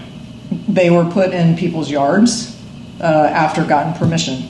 So I would like to understand that. I'm not aware that our code enforcement guys would ever pick up a sign in someone's yard, particularly that. If it was in the right of way, certainly it may have been picked up because signs are not permitted in the right of way. So I would need to know the exact situation you're discussing, and then we can certainly look into it. Okay. There's signs on telephone poles too that's been there for like weeks and sometimes months that are still there. I don't understand that either. Is it only enforceable when someone complains about it? No, I would love to tell you that we have the ability to be as proactive as we'd like to be with signage. Unfortunately, a sign code is only as good as the staff that we have. And we have 2 staff members who are out doing the entire property maintenance code. And although signs are certainly something we are concerned about, they are not the top of the priority, but they are within that list of things that are reviewed. So again, if somebody complains about a sign, we are very likely or very much more likely to handle the situation based on a complaint. They're not out and about trying to figure out how to get rid of every sign that they can. They're going through, they go through a street and they see it, they're very likely to handle that situation. Right, which becomes subjectable. Can you You're done. finish? Your time Yes, is I up. understand. Have a Can you seat. finish Your the time is questions up. Have a seat. that I asked and No, said you could talk your after? time is up. You want him to finish the answer? The Yes, question? We'll do that's that. what I'm Yes, asking then about have a the seat. AG designation Yes, ma'am. turning over and Please have a the seat. Your time is up. distance I will and ask the you. days. Thank you. Can you answer her question Which question would you like answered? I'm sorry. about the AG designation? What about the AG designation do we need to answer? Yeah, you told me to sit down. Do you want to answer or not? Yes, I would like to have the answer on two of them. The AG was, do they have to bring it in front of commission if someone comes in and they want to put a substation on or whatever? That is a essential that moves it from AG. Is a substation special use, Kyle? No. Thank you. So it would stay as AG. But again, the zoning designation is not the use. So we would All not right. know. What was the other question that you wanted an answer on? The 11 changed to 7 days and the 200. I just want to note, as part of that, again, that was the process we had previously. As I noted as well, the Planning Commission, when this was brought up, our staff is continually trying to find ways that are able to be managed. We are actually purchasing signs that we are now placing, or we're going to place for every case that we have in the property of the yard. So it has a QR code that people can then also go.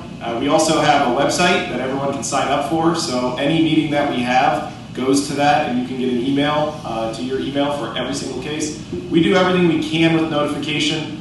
We are concerned about trying to expend the boundary line, primarily because we want to keep permits at a price that is reasonable for people. And as we continually see the increase in costs, the burden of that will be on the permit fee, and we would like to try to keep the permit fees as low as we can to allow as many people to go through the permitting process as they can and not make it about only people who can afford to do so. All right, the mailing issue is a real thing, though. I mean, moving it down to 7 days, knowing that stuff goes to Columbus first and then takes its time to get back to Piqua, I mean, people will get the notice after they've already had the meeting. And we can do whatever days the commission feels is appropriate. The reason the 7 is there, again, is because that is what we have actually been doing. If we feel that it needs to be bigger than that, we can certainly meet that obligation. There will be implications in terms of our timeline, as noted, but those can all be overcome. Kyle, I've been advocating for a wider range and longer days for at least a year and a half before you got into that position, and 2 years before I was on the commission. So I'm inclined to amend this on the next reading. I would like to have a meeting with you, and then we can discuss some of those financial details about what those repercussions may look like. Understood. Thank you. Thank you. No other public questions on this. That'll serve as a first reading. Next on the agenda is ordinance number O-7-25, a first reading. An amended ordinance to make appropriations for the city of Piqua, Ohio for the year 2025. Mayor and Commissioners, this ordinance proposes changes to the budget due to some projects, ongoing projects, and also the changes in the sanitation department, moving those people to the street department, and some other expenditures that were not anticipated at the time we set the budget last fall. So I provided explanations in the staff report, and I'll take questions.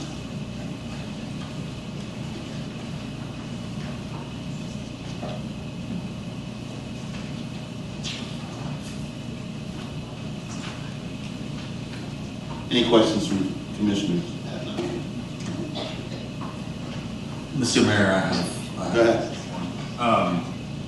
Jerry or Chief Byron, Section 4, the changes in the police department budget are due in part to reclassification of appropriations from operating to and maintenance to capital. Also, the department did not receive a grant for drones that was suspected, so the appropriations are being reduced.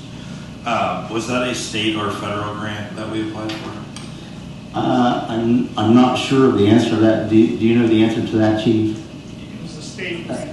It was a state grant. So I'm assuming here that That appropriation is being reduced because since we didn't receive the grant, we're not going to move forward and not doing matching funds. That's correct. Are we reapplying for that grant? Next year, when it comes up. It'll be November is the application period, so you get approved or March. Thanks. How much is that grant? Minimum of 25,000.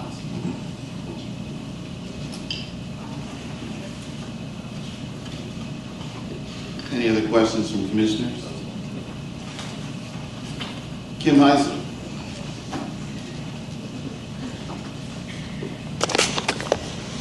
I need one of those easy buttons. Kim Heisler, 1802 West Parkway Drive.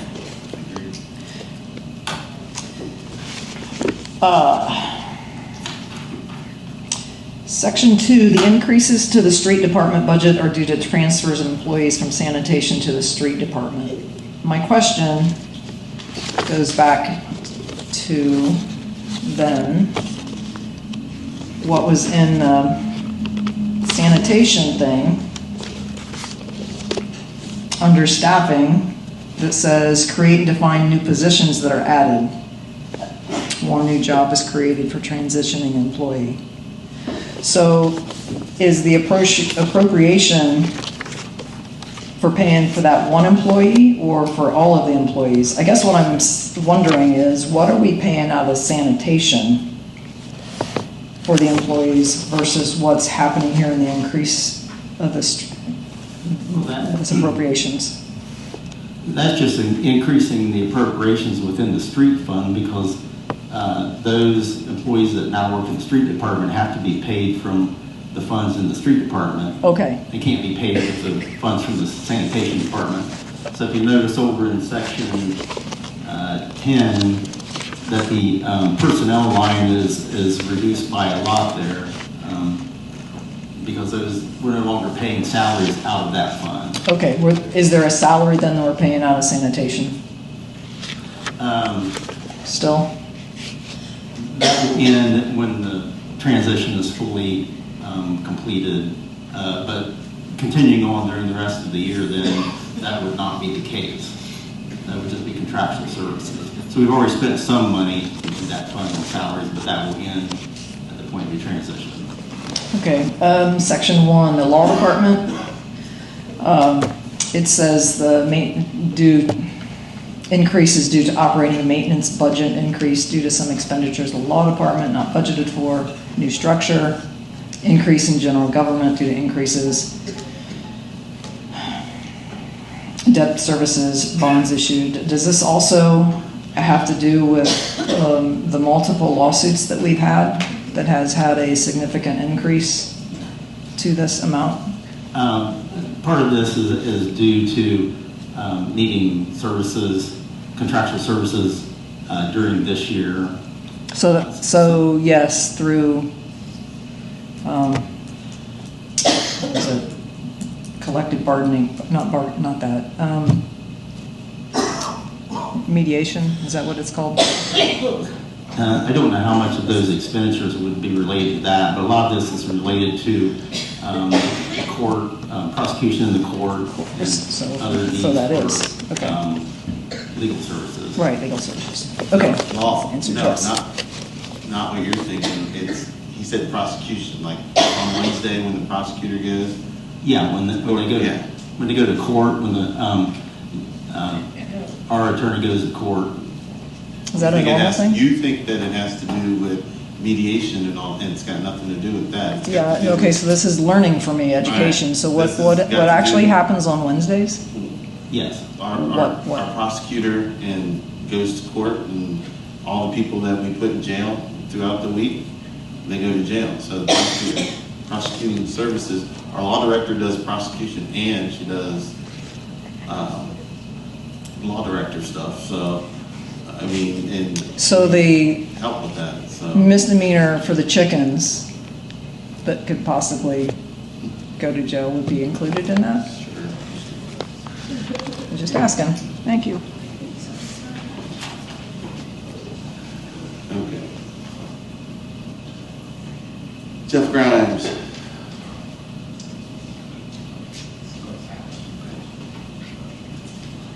Nicholas Mark.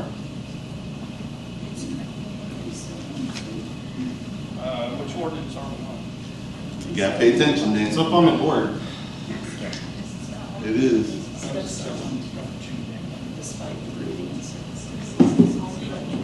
Nicholas Mark. I think I'm good. Diana Park. Thanks. She passed. This will serve then as a first ordinance, or first reading of the ordinance. Next is resolution number R-35-25. Did I? Oh, sorry. 08-25. All right, ordinance number 08-25, first reading. An ordinance authorizing the establishment of a bond retirement debt service fund. Mayor and Commissioners, so prior to the end of '24, the Commission approved an ordinance that would allow the city to issue debt, which we did do in January as a funding for the HVAC project here at the City Hall building and the Fort Piqua Plaza building. And this ordinance would just establish a fund, a debt service fund, through which the debt service payments that we are now obligated to make yearly would be accounted for.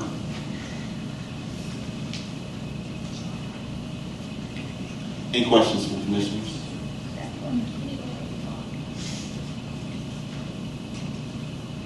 No? Diana Park? Nicholas Mark? Jeff Grimes? And Kim Heisel. Serve as the first reading. We're on to resolution number R-35-25. A resolution for a crop share farm lease agreement with the R.M. Davis Water Tower property. Good evening. In 2001, Piqua bought the property where the R.M. Davis Tower is located. Shortly after that, while the tower was being built on half of the property, the land, we allow Don Fisher Farming to farm the land on a lease. Well, it wasn't really officially a lease until 3 years ago. 3 years ago, we made a lease for him to farm the 3.6 acres out of the 5.45 acres where the R.M. Davis tank is. That 3 years is up, so we are renewing the lease with Don Fisher Farms for farming the acreage at the R.M. Davis site. Any commissioner have a question?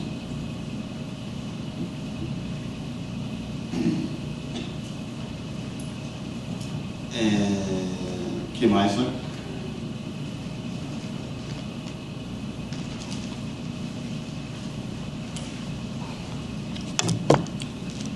Kim Heisler, 1802 West Parkway Drive.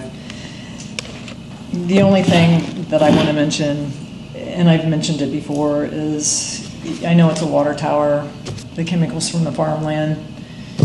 It's close proximity. I know they're underground and stuff, but it does a lot of seeping. So That's not really how water towers work. well, I know it's completely separated.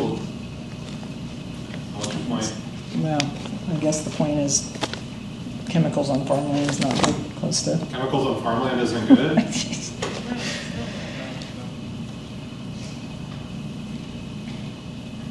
Chemicals around the water sources are not ideal, let's say that. Add comment? Kevin, is the water tower open to the air when it's storing the water? First of all, the water source, as we have noted many times, is the Great Miami River, Swift Run Lake, and the Ernst Quarry, which are miles away from R.M. Davis Tank.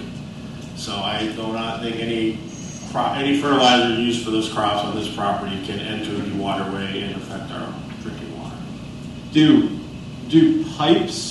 water pipes, do they seep chemicals in from the ground above them into the pipe?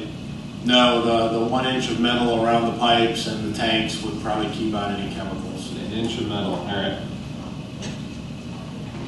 Jeff Grimes? Nicholas Mark?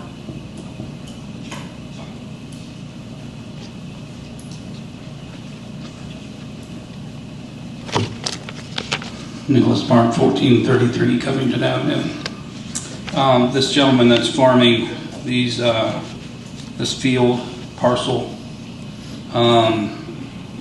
what crops are currently being farmed, or does he intend on farming through this parcel? I believe last year was corn. I don't think it's corn every year. I believe sometimes they rotate in soybeans, but I'm pretty sure it's one of those two. Okay. Over the years. Okay, so how often does the tower how often does it get maintained? What is your definition of maintained? Opened and cleaned out. That is, well, we've got last year when we painted it, it did get drained and cleaned. It's usually every couple of years it will be drained and either inspected or cleaned. When does that usually take place? What time of year? The painting last year was done in September. But the cleaning could be taking place any time of year, the internal cleaning. The painting needs to be done during warm months, dry months to paint the tank, but cleaning the inside could be done any time of year. Oh, okay. So once again, Kim brought up the point of chemicals nearby. I don't know if he uses the process of crop dusting or what, but you know, I've seen planes heading up towards Indian Lake where they use that process, and out towards Indiana they use the process of crop dusting. I know it seems like a small parcel, but I'm not familiar if he does do that type of activity, or if some type of chemical could emanate through the air to the point where it might affect the water tower as it's being cleaned out. It is a 1.5 million gallon tank. It does not get opened up. It does not have a retractable lid. It does not get opened. It is always closed. The water is drained, and someone could go in through a hatch, or a machine could go in through the hatch to clean it. But that is the only opening, is a hatch on the top of the tank. Yes. So there's no concerns about when that hatch is opened and they're in there cleaning the tank. I believe I'm a little bit familiar with this from what I've seen. I don't think any crop dusting has taken place when that hatch has been opened. Okay. That's all the concern that I had. Thank you. Thank you. Diane? Thank you. As a resolution, I need a motion. I would move the approval of Resolution R-35-25. Second. Moved and seconded. All those in favor say aye. Aye. Opposed? Motion carries. Resolution number R-36-25. A resolution appointing clerk of commission for the city of Piqua. Who's going to speak on this?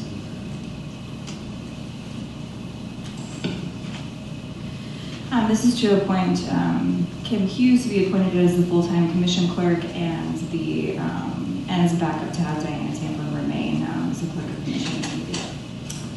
I met Kim. She is doing a great job, and she actually called me today about some stuff, and she's very, very on top of things, and so we look forward to working with her very much. Any other commissioner have a comment? Welcome aboard.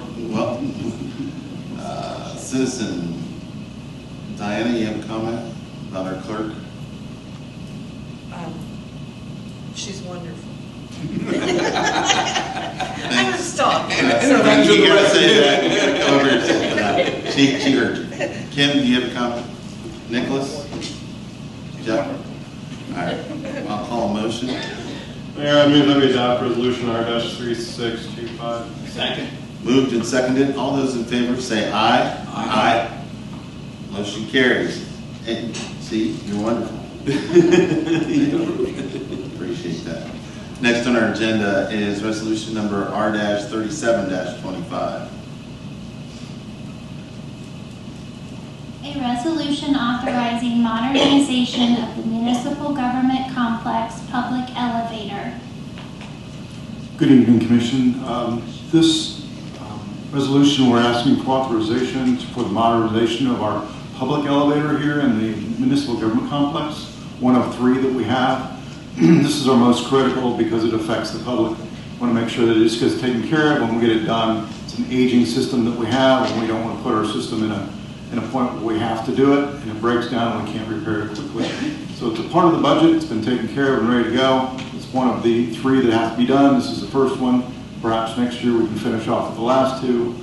This is only what we would consider a 2-stop elevator. We have another one which would be our employee elevator, which would be a 4-stop, and then a 2-stop in the police department, which has to be done as well. So just work that we have to do to make sure that it's maintained and kept in good working condition.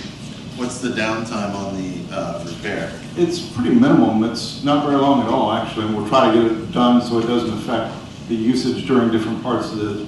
It shouldn't be any more than a couple weeks. A couple weeks. Yeah. And I heard you say this was included in the 2025 budget. Yes, it is. But observe that we have our commission meetings on the 2nd floor, and that an elevator is critical for ADA compliance, so that citizens who are otherwise unable to climb the stairs are able to attend our meetings. So, as someone who's had to take that elevator, it's not that I'm into, instant gratification or anything, but are we going to shorten that trip up any? It may be a little bit quicker and be a little bit more responsive, and that's the hope, yes. Cycle should be a little bit quicker, a little bit more contemporary in design, so it should operate a little bit quicker. That's the intent. Any other questions from Commission? Jeff? Diana? Kim? Yep. Kim Heisler, 1802 West Parkway Drive. Just a couple questions, a few questions. How often do they get looked at? Or I know you said this is an update, but how does that happen? Their cycle, they are serviced twice a year, and also go through state inspections as well. So how often do you do updates like this, though? Oh, update? We've never done an update before. No, never done a modernization to any of the elevators. How old is it? Yeah, how old is it and how long do they usually last? It's about 23 years old now. 24 perhaps, yeah. This year it will be 24 years. Has it ever broken down? Pardon me? Has it ever broken down? Oh, sure it has, yes. Okay. We have in service. We have it through this company, which would be this and Crump Elevator Company. They do all of our service and been doing it since before I started over 18 years ago. Okay. What exactly updates are they going to actually do on it? Is it going to be like remodeling it and then just changing all the electronics and stuff? It shows that in the document that's submitted, so all that work is submitted. It's quite extensive. There's a lot of different components that go into the modernization, so it's pretty comprehensive that has to be done. It's quite a list. Okay, and then my next question was, it looks like there's 120 budgeted. Was this actually, did you get like 3 bids for that, or was that? Well, it's through state bid, so we just use them for the project. And that you just go and look and see what they have, and then you just pick someone, so you don't have to get 3 bids? Is that how that is? They're a part of a purchasing cooperative, so Okay. yes, and it happens to be our service provider that we have right now. So they're familiar with the product, they're familiar with the modernization and the elevators because it is theirs. Helps make things more expedient and run much more swiftly, and that's the objective, is to get them fixed and fixed quickly. With the problem with getting materials at this time, we want to get it done and get it taken care of, so there's not any downtime suffered. Yeah, that's fine. I used it coming up, and I didn't have any problems, except for I got here late, so. Thank you. Nicholas?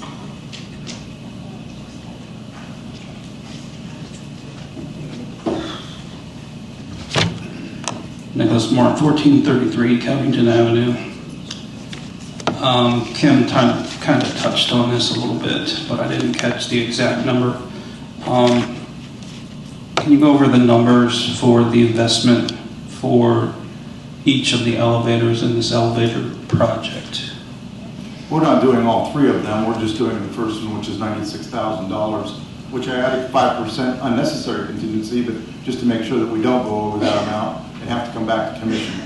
So that is, the total amount is $96,000, with the 5% commission brings it to $101,000 for the request, what we're requesting today. Do you have an estimate on what the other elevators might cost? Yes, they're in the submittal. Do you have it offhand?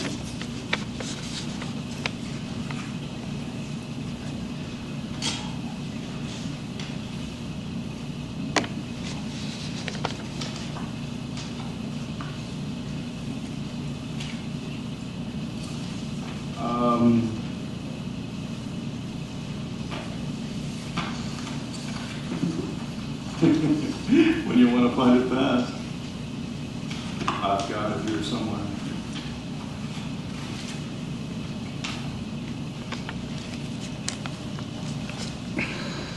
It is about $70,000 and $80,000.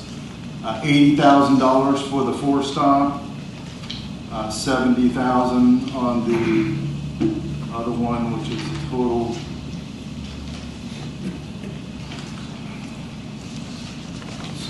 I'm sorry, I can't find it, Nicholas. Okay. I can submit it for you though. If you could post it on the city website somewhere, that'd be good. Okay. And it's also in the documentation. It is submitted in this. Yeah, so it is on the website then. Okay. All right. No more public comment. I need a motion. I would move the adoption of R-37-25. Second. Moved and seconded. All those in favor say aye. Aye. Opposed? Motion carries.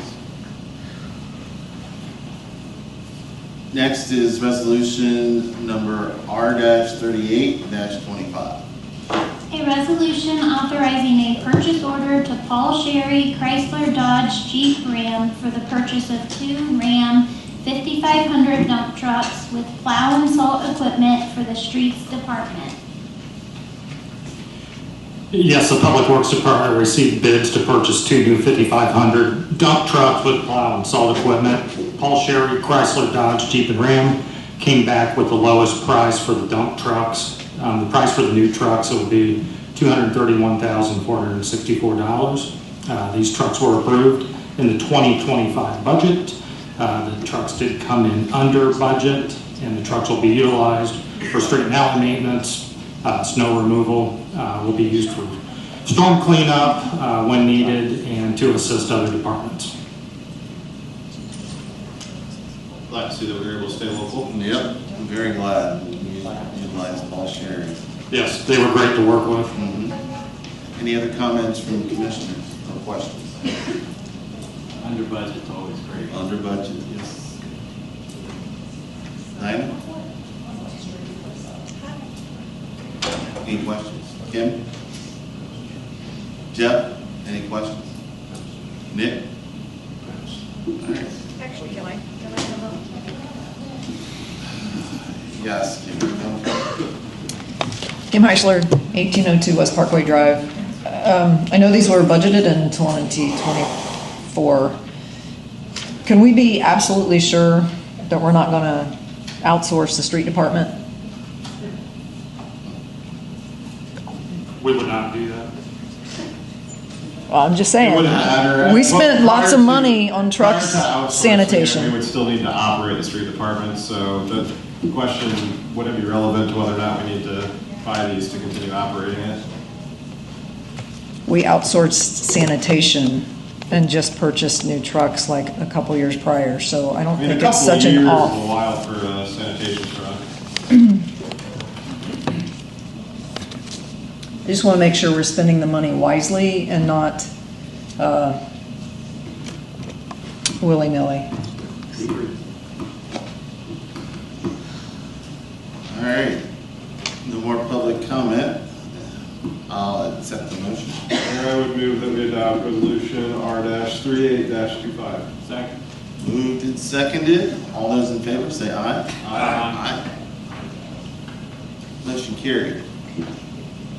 Next on the agenda, all my is resolution number R-39-25. A resolution authorizing a zoning map amendment to the City of Piqua zoning map for a 5.079 acre split from parcel number N44 to 50148 to Civic CV. Good evening, Mayor and Commissioners. This case is for a 5-acre split from N44 to 50148. To be clear, when that split is actually platted, it will get a new parcel ID. So I know there was a lot of discussion about why it would potentially have the same parcel ID. It does not. It will have its own parcel ID when that split is journalized. So the case before you is the same case that was seen a month ago. This is a piece of land that is in the City of Piqua that does not have a zoning designation. As part of the process for approval, as you are aware, the Planning Commission did hear this case. The Planning Commission made a recommendation to the City Commission for the Conservation CN. Previous meeting that we had a work session and discussed this item, and it was asked of staff to bring this back at a CV Civic District, which is what is before you today. And again, the CV Civic District does have limited zoning uses. The CV Civic District allows cemeteries, civic facilities, club, lodge, college, universities, library, museums, place of worship, school, pre-K through 12. But again, it does allow essential services, and as we have spoken previous this evening in previous meetings, as well as multiple Planning Commission meetings, that does permit the use of a water plant or similar utilities, including a substation. If there are any questions about this request, I'd be happy to address them. Is anybody putting a battery storage facility on that parcel of land? Not that I'm aware of. The property is owned by the City of Piqua, and as everybody is aware, the split was requested to have a substation in the future. Currently, the property is 5 acres and vacant. Who initiated the split? The request was done by the City of Piqua, but on behalf of a potential electric user, AES. Who owns? Does the City of Piqua own that land currently? Yes. Okay. That's all. So at the last meeting where we were talking about this certain plot of land, it was mentioned that there is a bald eagle's nest out there, and possibly there were other endangered species that were living in that kind of environment that were using that. Well, bald eagles aren't endangered. Bald eagles are not endangered. However, there is a federal law that prohibits you from building or doing. And they have to be No, you can't move them. No, you can't move them. Kyle, would the endangered? Well, I guess it would be the Endangered Species Act. If that is the relevant law. Does that come into play during the zoning process or during the construction permitting process? Yeah, you're correct. It would not, as of now, there's no law that would not allow a zoning designation upon a property. If that were to come into play, it would come into play if and when that property was developed. So the developer of that property, if they wanted to come in and build something, they would have to meet whatever obligations are there. So the existence or non-existence of endangered species and on any particular land doesn't necessitate that we zone it a particular way? Correct. That wouldn't be germane to the conversation this evening. And then during typical construction projects, isn't part of the permitting process some kind of evaluation of endangered species, or I don't know, is there? They wouldn't be able to. Yeah, I mean, again, it's very similar to state law, federal law. All of those laws are obligated to be met as part of any development. So our staff does not enforce federal law. We enforce our local law.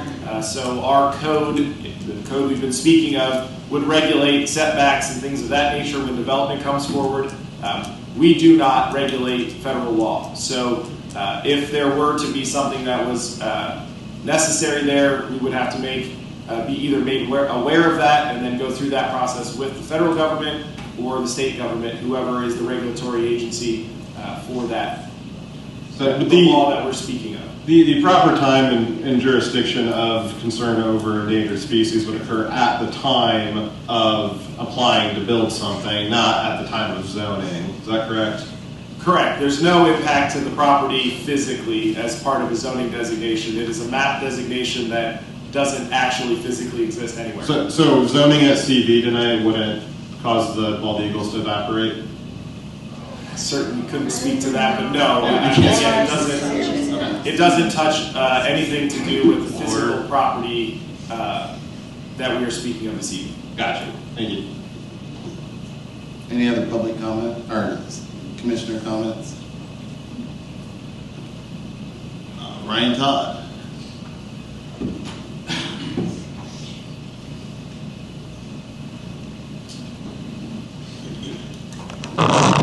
Good evening, everyone. Ryan Todd, 3105 Tecumseh Circle. My property is about 50 feet off of the back corner of this proposed rezoning. I understand everything that has been said here in terms of what is germane and what is not, but I would also urge this commission to think about the fact that a zoning designation is a plan for the future, and if there is future impacts, that those also be considered, number one. Number two, with the major use that is being considered in the future of a substation, I would urge this commission to consider the fact that of all the other substations that I have found that service the Piqua power system, none of them are in a residential area. One on South Main Street. South Main Street. 1020. There's one right across from 1020 South Main Street. Okay, that's one I'm not aware of. I know where the one is next to the power station, the one next to Kroger, and the one out by 25A. Yeah. So, in any event, I also know that there was one on Main Street that was taken out, which was Station 2, I believe. But again, most of these are situated, and there's one south of town in between Troy and Piqua that is in an entirely agricultural area. And so I would urge you to perhaps look at a better place to put this, because I feel like it is being done there out of expediency and convenience because the land is sitting there and is available.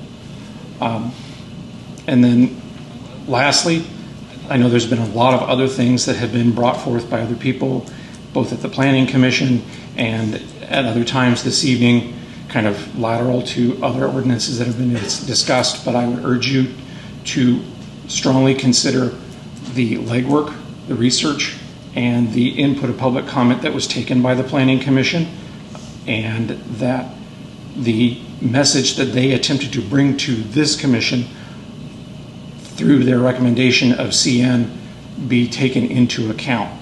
Because to me, you have subcommissions like the Planning Commission in order to do the work that you do not have the available time to do.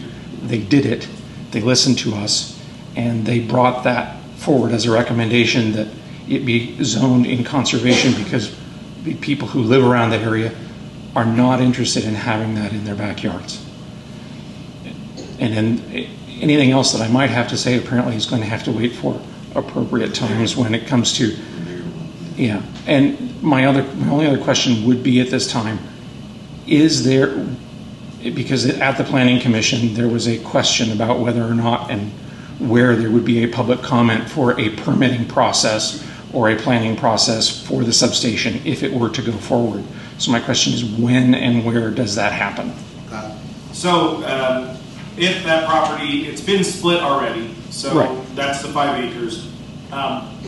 The next step would be if that property were to be sold, that sale will come back before City Commission, and that sale will obviously be to a party. So that would be a very appropriate time to say whether or not you agreed with the sale to a party who very clearly is going to do something. So again, that is the next step, is if this is zoned a certain way and that is sold, or the decision is made to sell that to the next party, you would have the ability to come and speak at that meeting about the sale to the party.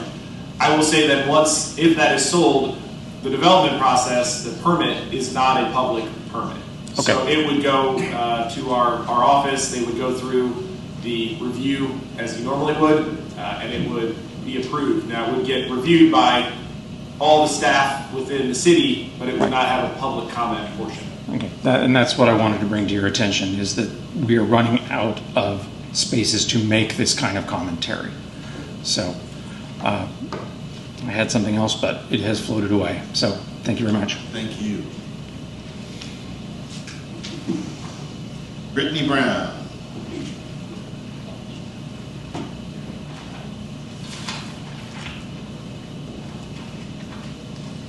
Hello, Brittany Brown at 9937 Hardin Alternate.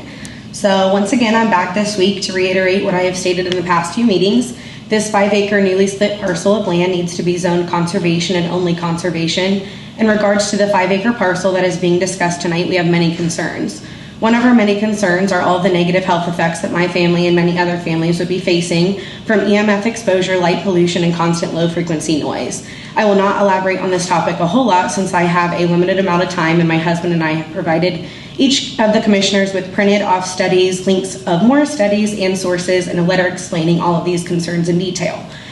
I know that there's also been letters from other citizens explaining their concerns as well. I do hope that each and every one of you took the time to read the information that was provided to you and took some time to look into these issues yourselves.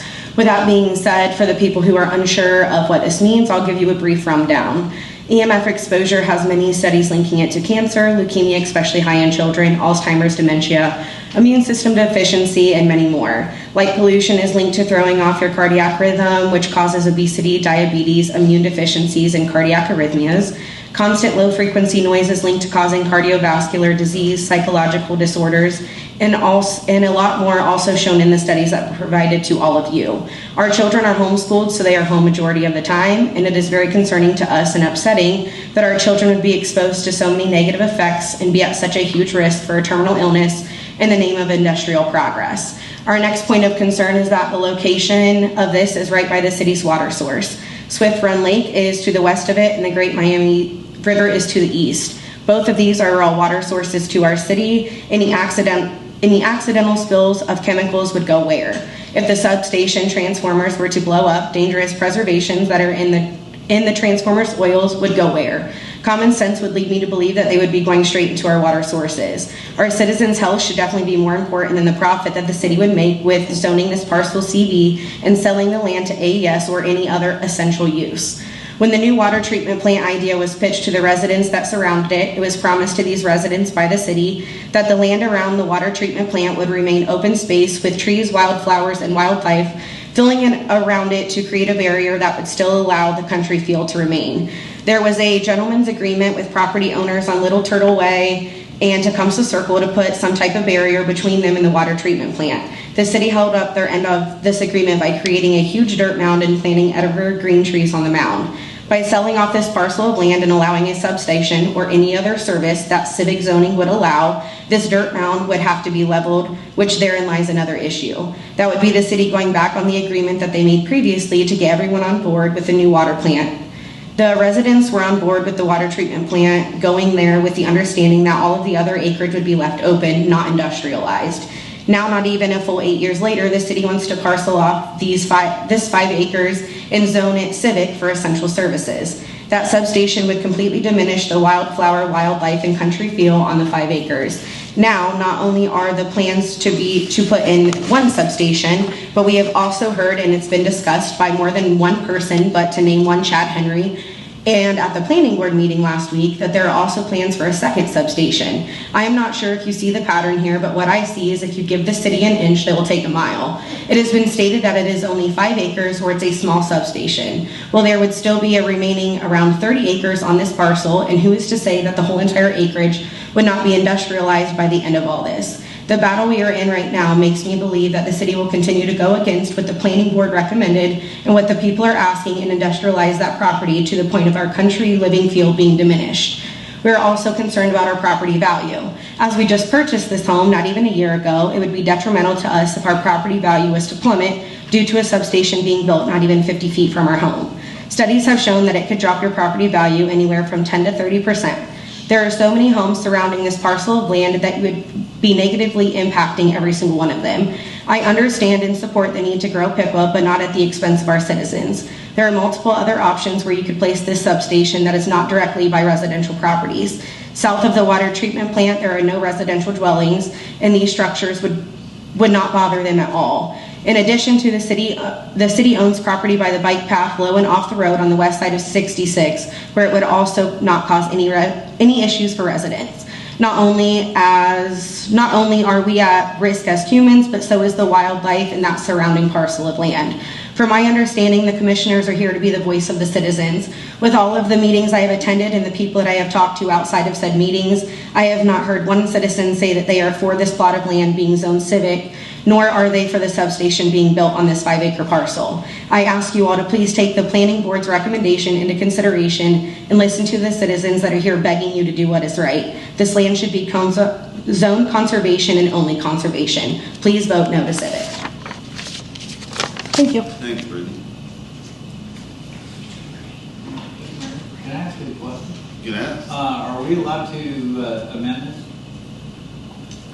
Are we allowed to amend this? We're allowed to amend anything that's on the agenda. Can I propose an amendment? Sure can. Sure. Okay. I would like to move that we change this language in this, where it says civic and then it says CV, that we should change that to be conservation and then have CN to fall in line with the recommendation from the Planning Commission. You're making a motion? Yes, sir. Is there a second? No second, so it dies. All right. Mark Seyfried.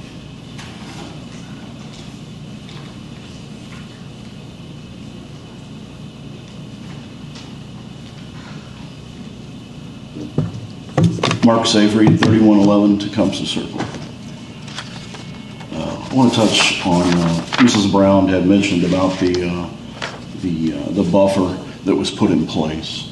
I was a part of the committee that sat in on the meetings with the general contractor and with the city also, and made this agreement. Apologize, I've only got one copy with me. So this will give you an idea. Well, many people do that, because this is going to show you a better look at of the buffer, how much it goes into the 5-acre tract. So point to it right now. Right here? Yeah. The green area? So the green area is that buffer. This red line is the 5-acre tract, and this is my property right here. Okay. You're worried that they'll take out all of that? So if AES comes in here, whoever comes in here, obviously they're going to take out. That buffer is 12 feet tall, and at the top is probably 10 foot wide. It's probably 14 foot at the bottom. That's a big.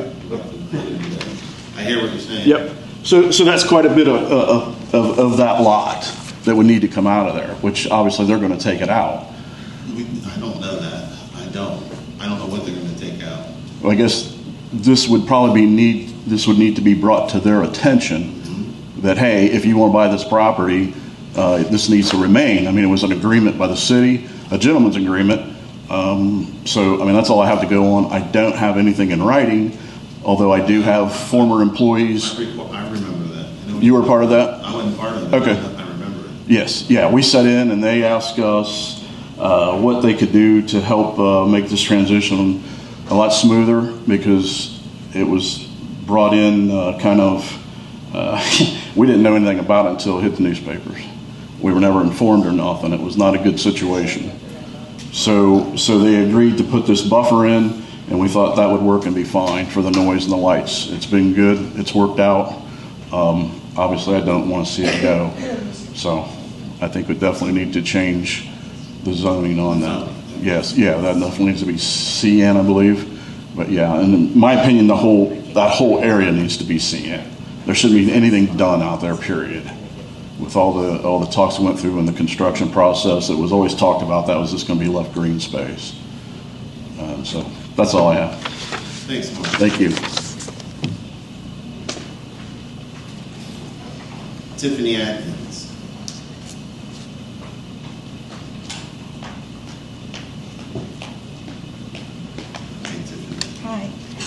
Tiffany Atkins, 1013 South Street. As a resident who has been attending the meetings for this issue, I have concerns that the substation that would be directly beside our water source could potentially contaminate our drinking water. The very water that my kids drink, bathe in, and swim in. My kids and I are also often at our friend's house who live on Hardin Alternate, right by where the substation would be. I ask the commissioners to please listen to the planning board's recommendation and take into consideration all the residents who this will negatively impact, and please vote no to zoning this parcel of land civic. Please do what is right and zone this parcel of land conservation. That's it. Thank you very much.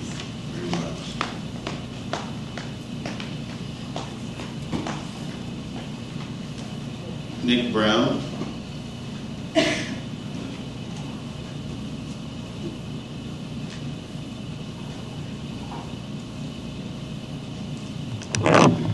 Nick Brown, 9937 Hardin Alternate. If this parcel of land or the rest of the land surrounding the water treatment plant is industrialized, not only will it disrupt the lives of the residents of the area, but it will also become invasive to a wide array of wildlife.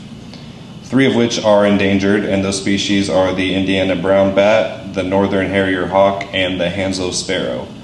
And let's not forget the bald eagles that are not endangered but are federally protected under the Bald and Golden Eagle Protection Act. My son literally saw a bald eagle this morning flying over our house getting into the car. People come out to the cul-de-sac all the time and throw a blanket in the grass and watch the eagles or just enjoy a peaceful picnic. Ourselves and our neighbors don't mind it at all. We're not trying to hoard all this beauty for ourselves. I think everyone should experience it. My wife and I, along with a few others, have been in contact with the Ohio Wildlife. They've been out to the land 3 different times in the last 2 weeks, and those are just times that we were home and saw them, so they definitely have eyes on the area. Right now, the land that surrounds the water plant is very scenic and beautiful. I enjoy driving home and seeing the nature that surrounds us. It's one of the main reasons we moved out into the country, and now all of that is in grave danger of being stripped away from us, other families, and all the animals in the area. I ask that this land shouldn't be zoned anything other than conservation, as long as it's not changed for essential uses in the future. Save the trees and the birds and the bees. Thank you.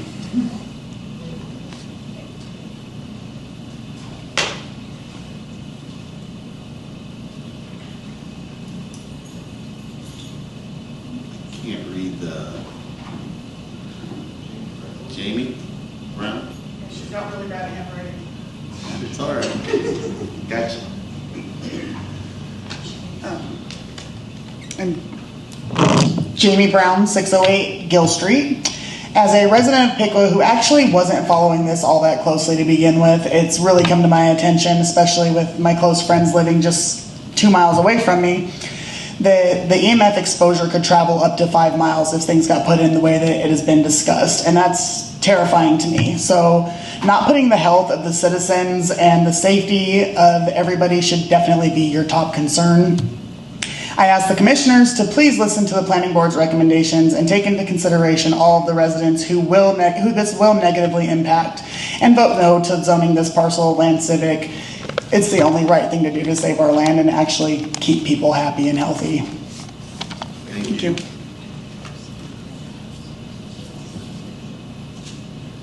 Eve Aiden.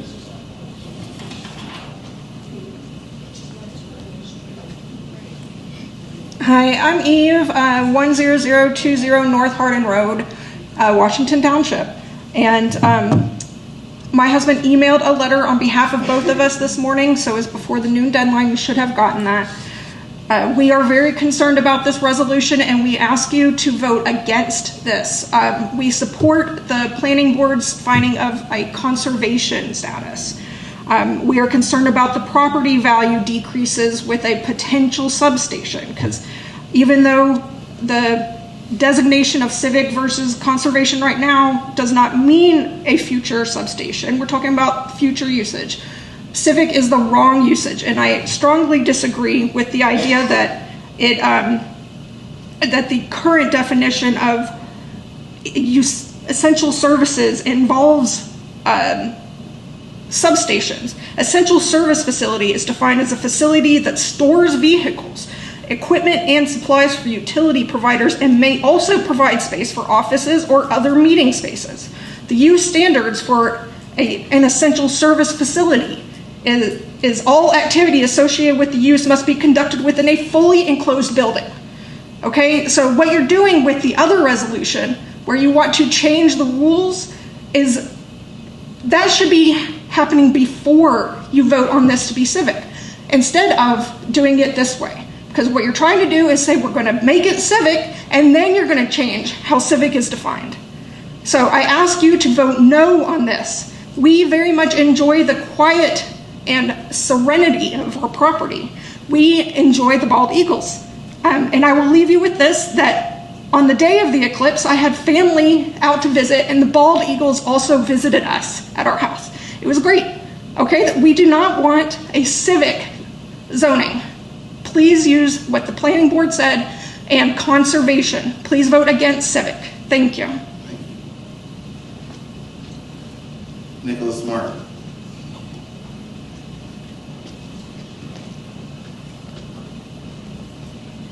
Nicholas Mark, 1433 Covington Avenue.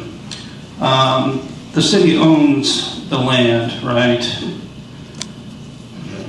But who owns the city?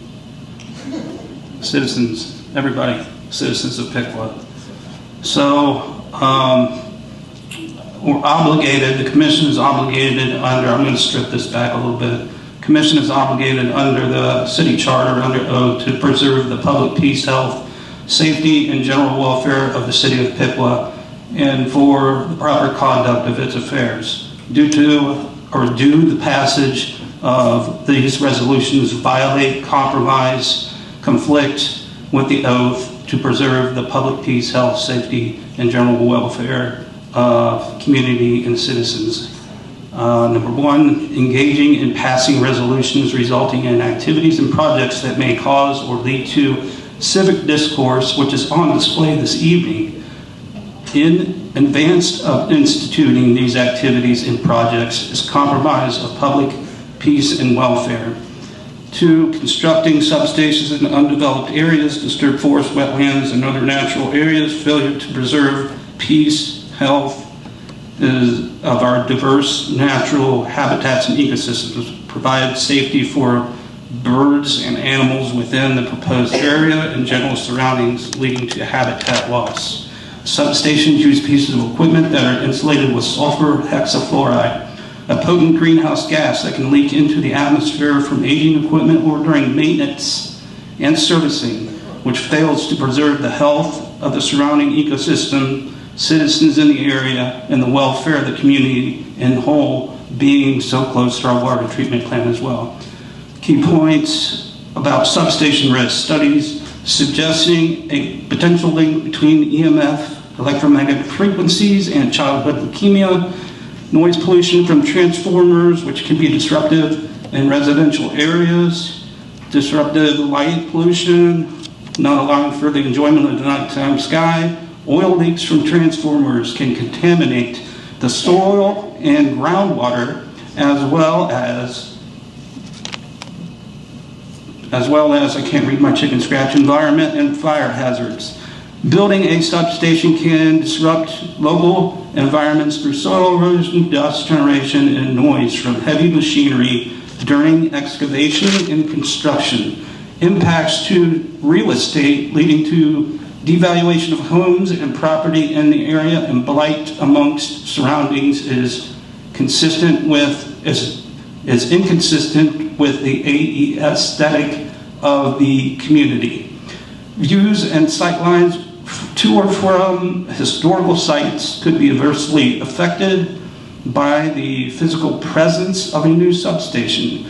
Given these noted concerns and unavoidable obstacles associated with the construction of a new substation made possible through the designation and zoning of the parcels in question tonight, we as citizens of the community are seeking a zoning designation of CN conservation for the parcels in question and all other adjacent non-zoned parcels next to, within, and amongst the surrounding areas so as not to compromise or pose conflict with the oath to preserve public peace, health, safety, and general welfare within the welfare of the community, citizens, and citizens of Piqua.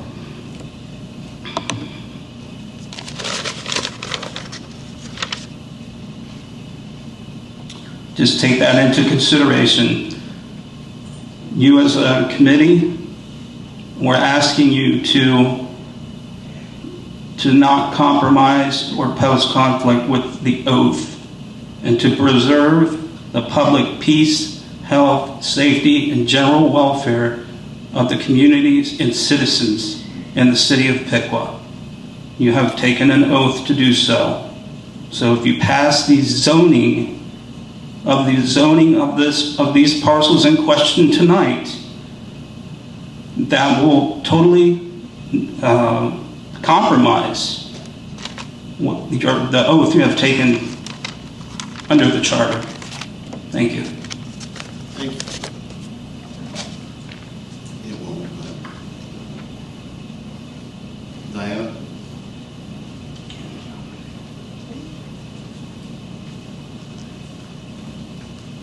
Diana Park, 4380 Brunson Lane.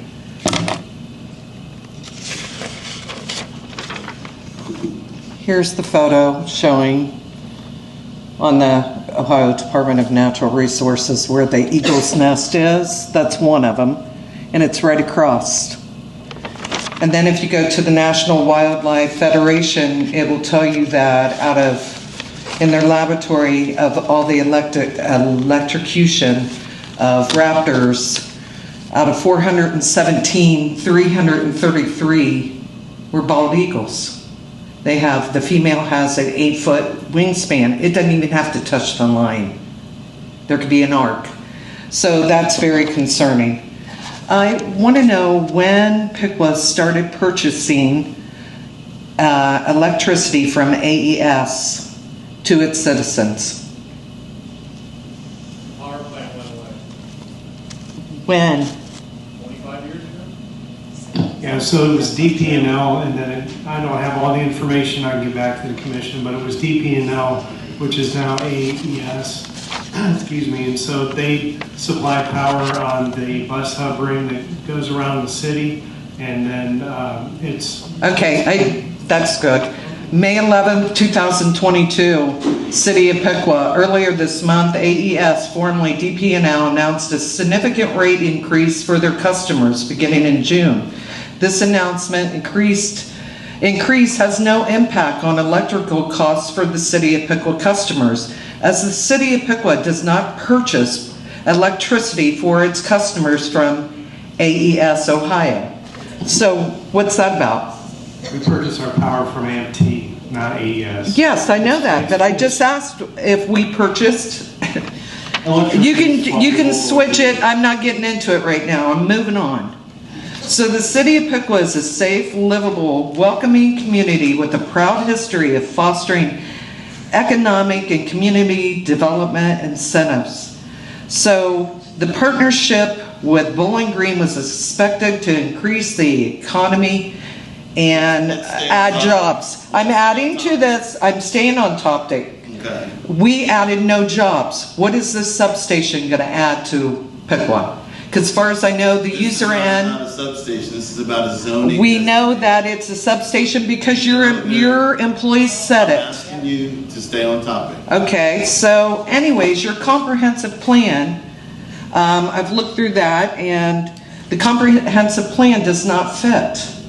And even the hypocrisy up here of we don't want smells from chicken. Oh my God, if there's chickens, it's going to ruin our value. What about a substation?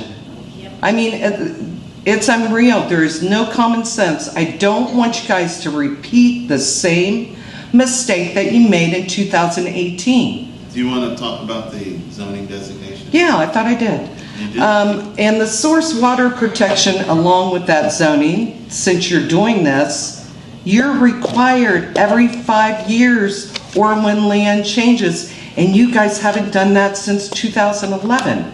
Why do you have plans that you do not follow? I'm not aware that that's. Yeah, we've asked about the water protection. Yeah, and people say, what's that? What is that? Okay. So, I mean.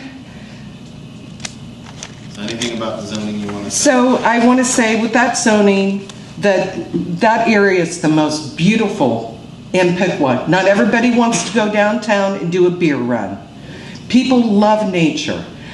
That's historical. We want that preserved, and I think that you should go along with what's been recommended. And it seems like money just seems to be it, or a feather in the cap. I don't know, but we want common sense back. This is not appropriate with the comprehensive plan that you guys have. The plan, the master plan, the guiding plan. A plan that you throw to the side when it comes to something like this. It's important that you follow it, that you listen to the citizens. No one I know wants this. Nobody. Maybe them, but none of us. Nobody. No, the Energy Board has reviewed this. Okay, where's their minutes? Because I looked for that too. I don't think it's that to that. Okay, the Energy Board might have, okay? And the Planning Commission said no, but the people don't want it. All right, your time We're is the up. people. Thank you. Just a little clarity around who we buy electricity from. So electricity is fungible. All of the power grids are connected together, and so power producers will inject electricity into the grid. They're all connected together. And so that's why you end up with weird things where some of the electricity that we buy actually comes from my town of birth, Fremont, Ohio, which is like 2 hours north of here. And is that electricity, are the little sparks being generated in Fremont, Ohio, literally coming down here and lighting these lights? Probably not, but because of the fungibility of the energy, of the electricity market, the way that it's set up, is that producers do not need to be local to the purchasers. And that's how you end up with a system where, yes, perhaps there's AES lines here and maybe AES plants near here, but we're not purchasing from them on a technical level because of the way the market works. It's very very interesting if you're a young man like myself who likes electricity and machines, but it is also a little complicated, and it doesn't immediately make sense because it's not intuitive unless you spend some time looking into it. Ask your sons; they probably know. And the daughters don't? Kim, excuse me. They probably do too. Kim Heisen. Is that button again? Kim Heisler, 1802 West Quiet Park. back here, please. Thank you. Kim Heisler, 1802 West Parkway Drive. I'm going to also recommend to keep it conservation, so change civic to conservation. And ask you guys to do what's right, not necessarily what's going to line the pockets of the city officials and corporate entities around us. Keep this small city small. Keep going. Thank you, Paul, for speaking up and doing your best. I appreciate that. We all appreciate that. It's going to take us all, apparently. Ideally, it would only take 3 of you guys to choose, but I'm going to put you in the lining the pockets with you guys too. And also, Mark was up here earlier. Mark Safried. Safried. My question is, if this AES comes up and they purchase the land, will you back him up as the city? Let him know. I'm saying, will you back him up, not wait on him to come forward, but will you speak with him and back him up? Because it's a decision the city made congruently. So that would be very helpful to have your backing for him to keep that area. I also agree with Ryan to please take a look at all the data that the planning department did in the research. The damage that it could create is unacceptable. It's not right to just let it go because, oh, hey, it's nice to have energy that we've already gotten awards for being like had no downtime with electric hardly ever at all, and yet we're wanting to get 2 substations. It just, please look at the data that was sent in, because it's not acceptable to have it, at least on that parcel of land. Tom, some substations nowadays usually include battery backups, so that not backups at the level that would supply municipal power. They might have backups for the building and for some of the equipment operating. Well, I'm saying take a look though, just to make sure, because if I go to ADS, the website, it looks like that's all they have is big tractor trailers, battery storage, which is lithium-ion battery holding facilities for when that happens. We don't want that on that land. Yeah, I know that's existing. That's why I asked Kyle to look into what a power generation plant might be covered under that. Okay, and why then we're going to try to get amended clarity around that code. Yeah, I appreciate that. Yep. And then, are there any rules or actions to enforce to make sure whoever comes in that purchases this land to follow the rules? Yeah, there's a federal Power Siting Board. Yeah. A what? The Power Siting Board. It's a state organization that oversees proposed plans like that. Is that something that was around when the battery, the old water plant? Was that anything that was related to that or not? What I know is that if this would move forward, AES would have to go through the Power Siting Board. The substation is regulated by the FERC, and so they'd have to follow any and all. Is there anybody from the city, though, that would follow up or be with them to make sure that is in fact being followed? The city probably doesn't have anyone on staff that's qualified to review those federal regulations. Is that what happened at the old water plant, though? Well, I mean, we need to have a measure put in place so that it doesn't continue to happen. That's all I'm saying. What was that? I said there should be some kind of measure put in place so what happened at the old water plant doesn't, because we assume. Resolution, there was an ordinance that got passed last year that banned what happened there. I made that so they couldn't have. Yeah, after the fact. I'm saying before the fact. Prevent this from happening in the future. Before the fact this time. I'm not saying battery, but I'm saying if they do put in battery backups, I'm not saying the burn, I'm just saying the battery backups, and we don't want them there, who is going to enforce that? Because if it does blow or have any kind of anything, then we are in exact same situation. And then also, again, preserve it, keep it zoned as conservation, not CV. And then on my last question here, I would like for you guys to explain the confusion that just happened between Kevin saying that we are using AES and the city manager saying we are using AMP. Did you hear me just explain that? Yeah, was there something about my explanation that you did? Yeah, apparently I didn't. None of us did. We're all saying. So all the electric grids are connected together. I heard that part. Yeah, so think about like water pipes. I'm asking though AES and AMP. I'm trying to explain it, and I just explained it a couple of minutes ago. Okay. Do you want me to continue explaining it? Yep. Okay. So you have, imagine it like water, you got water pressure. So you might inject water pressure into different parts of the system, and it's going to come out where you're using it at, right? Does that make sense? Yes. Okay. So the way that we have the electric grid set up is that there's a market where the people who are generating electricity and putting it onto the grid, they can sell it to people who aren't necessarily right next to the power plant. It might intuitively make sense that you would buy electricity from the power plant that's next door, right? That's not how the electric market works. It's set up as a market where it's fungible, and that means that we can buy electricity from Piqua, Ohio. I think we've got a place out in Indiana that we buy from.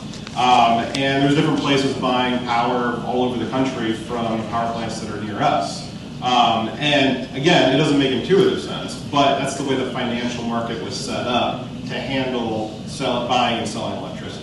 And so when the city manager says that we're not buying from AES, we're buying from AMP, is that correct? AMP Ohio through AMP. Yeah, so AMP Ohio, I believe, is kind of an aggregator of these financial electricity instruments, which kind of bundles them together from various places and then resells them to us. So AMP would be buying from AES? They potentially are. They could be, but potentially are. Our rates didn't go up. AES's went up. One of the reasons why we're partnered with AMP Ohio is because they do help try to stabilize that market for us and try to make sure that we're purchasing that fungible electricity from places that keep the rates stable. All right. Okay, thank you. Thank you. I mean, you guys can laugh at me for trying to explain it to you. It's true. It didn't make No comment, sense. please. Well, that's fine. It's not Thank you, looking thank at you. me. Google Thank you. exists, ChatGPT exists. Now he's looking at me. Who's looking at you? Yeah.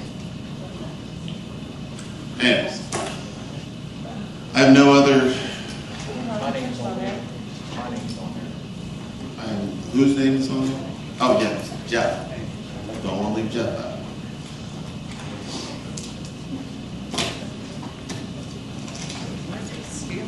Sorry, Jeff. That's all right. Jeff Grimes, 1512 Margene Drive. Not one person, look here, not one person in this room wants it. You can't pull a fast one. We know you want to put an AES substation out there. You want to put a Piqua substation out there. Originally, there was 8 lots. So, I got possibly 200 signatures from the citizens. Nobody wants this.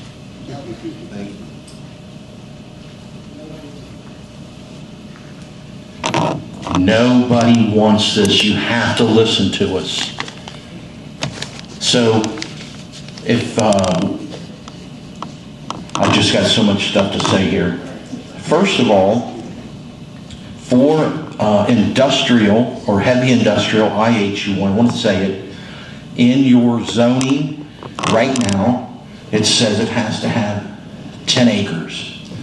So if you split this into 5 acres, you're violating the city's zoning ordinance. So how can we do that? You can't zone something for 5 acres if your ordinances say has to be 10. Would you like me to address that? Yes. Yeah. So as we've addressed at the Planning Commission already, and we made you aware, the 5 acres, you're noting, one, it's not going into IH. So I want to be clear on that. The recommendation is now CV, which doesn't have any of those regulations. But even at the time when it was IH, as noted, the zoning designation of IH is not the zoning use of heavy industrial that you note. And so the code does not allow heavy industrial uses. Very clearly does not allow them. So I'm missing time. I got too much to say. Sure, fair. CV will allow for a substation. Am I correct on that? So it cannot be zone CV. We do not want a substation. We don't want anything out there. Why do we need this AES substation? That's a big question. The #1 killer of protected birds by the federal government is electrical wires. If you put a substation out there, you're gonna kill these eagles. There are so many people that come to Piqua to see this.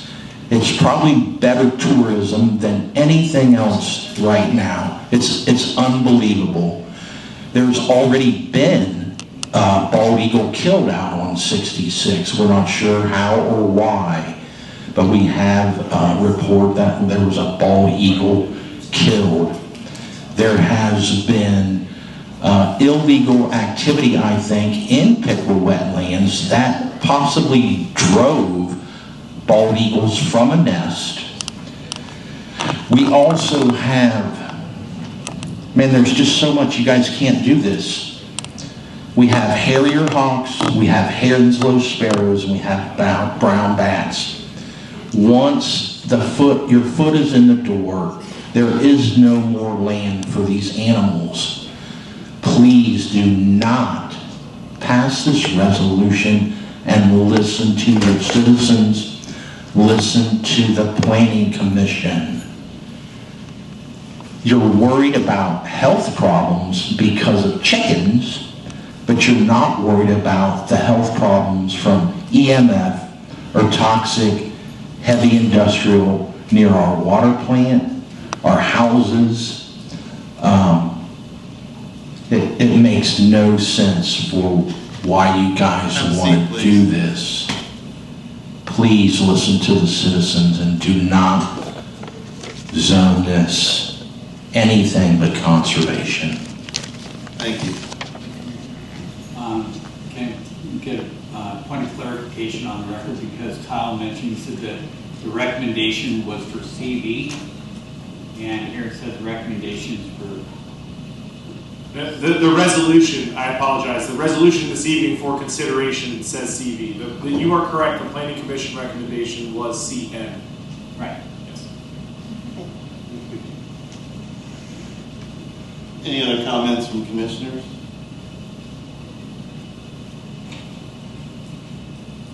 As it is a resolution, I will. Mayor, I would move that we adopt resolution R-39-25.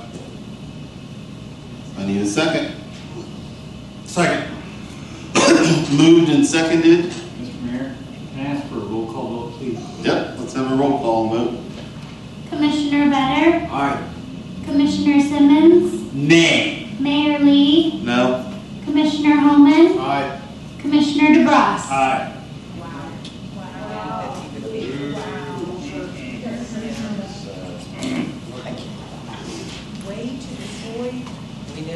Next on our agenda is resolution number R-41-25. Do you mean resolution number R40? 40, that's what I meant, I'm sorry. Okay. R-40-25.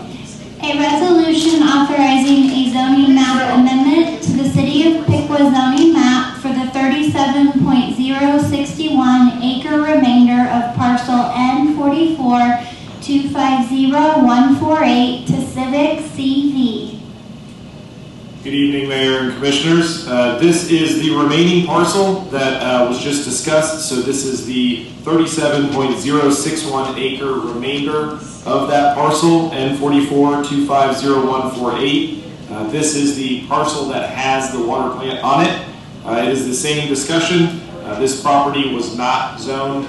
It was left off the zoning. Sorry. Chief, hopefully everything's all right.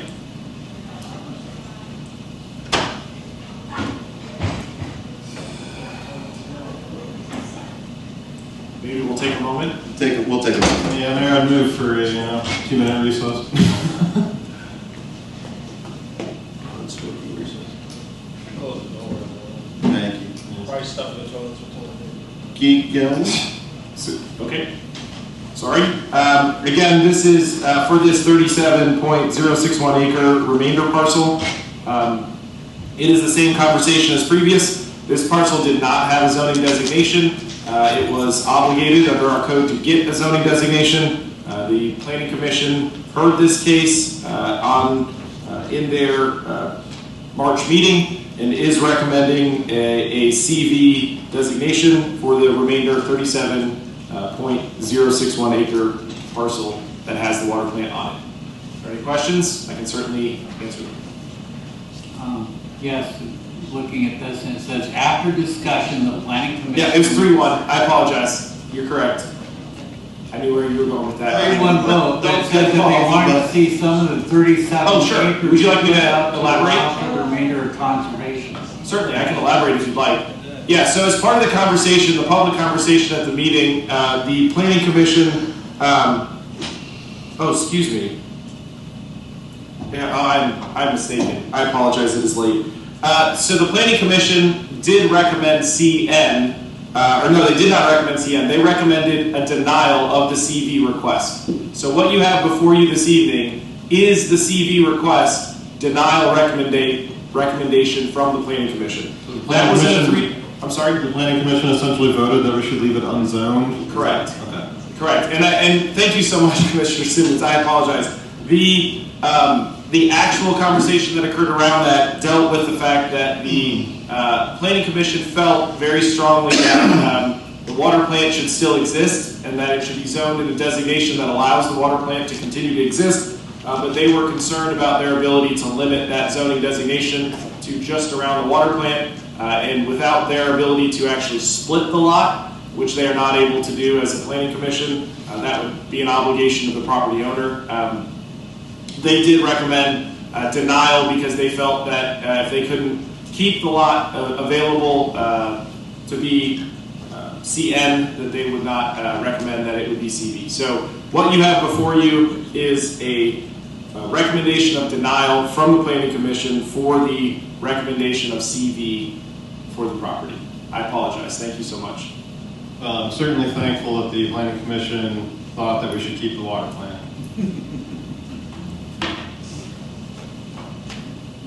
Any other comments from commissioners?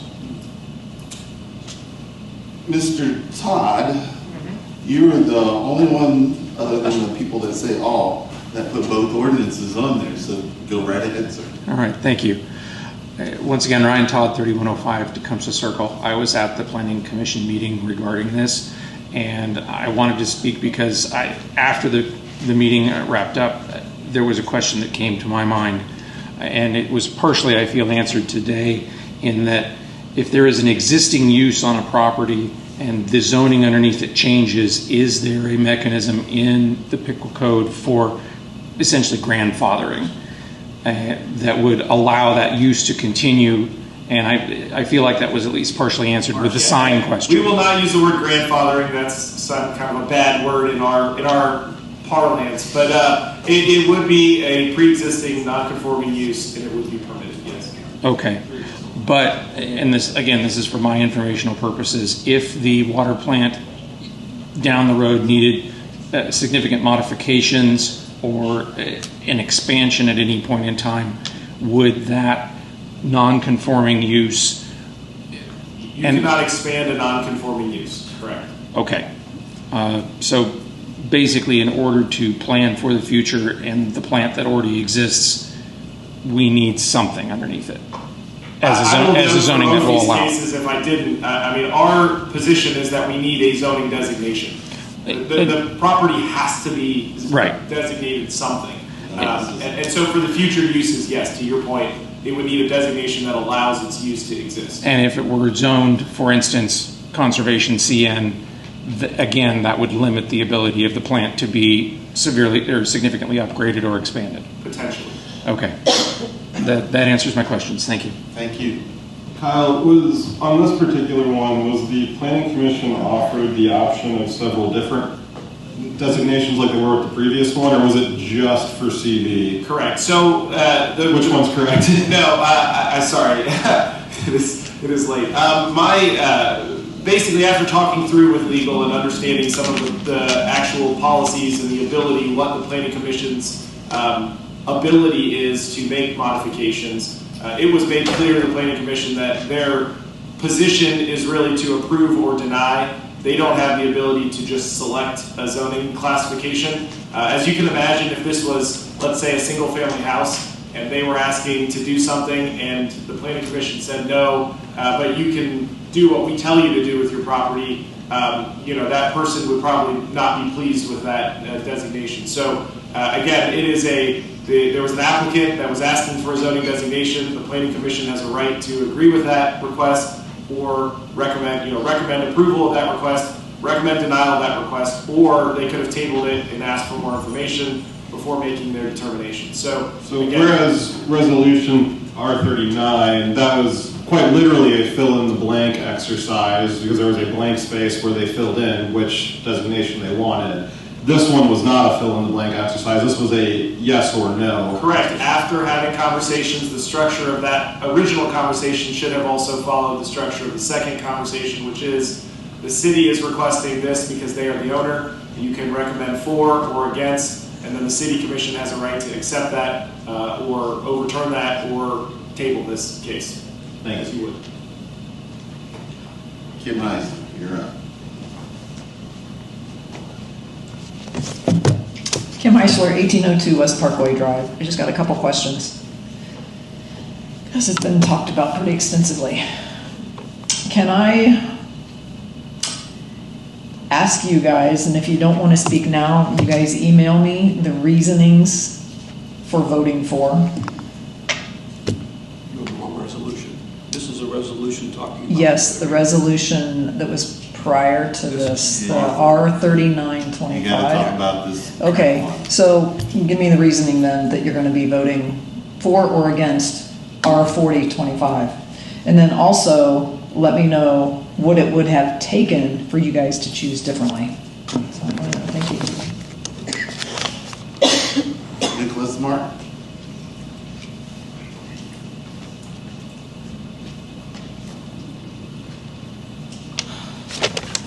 Nicholas Mark, 1433 Covington Avenue. Once again, you know, tonight I'm kind of disappointed that that resolution passed. Seriously. You're talking about resolution R. And this, I'm talking about this resolution too, I'm sorry. We haven't voted on this resolution yet. Yes.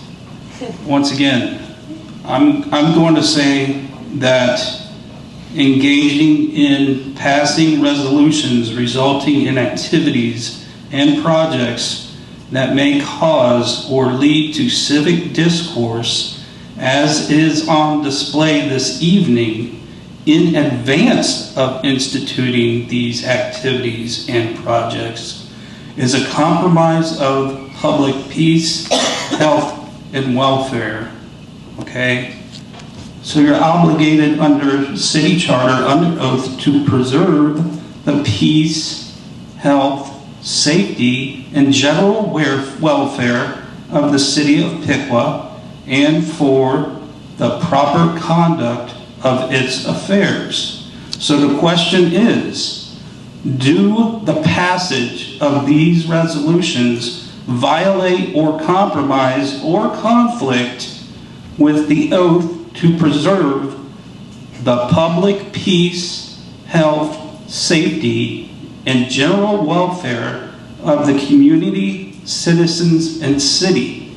That's all encompassing.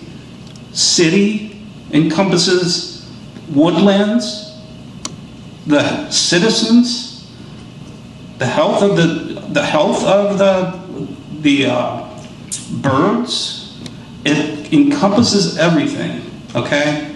So you got to make sure that given these notated concerns and unavoidable obstacles associated with the construction of the new substation made possible through the designation and zoning of the parcel in question tonight.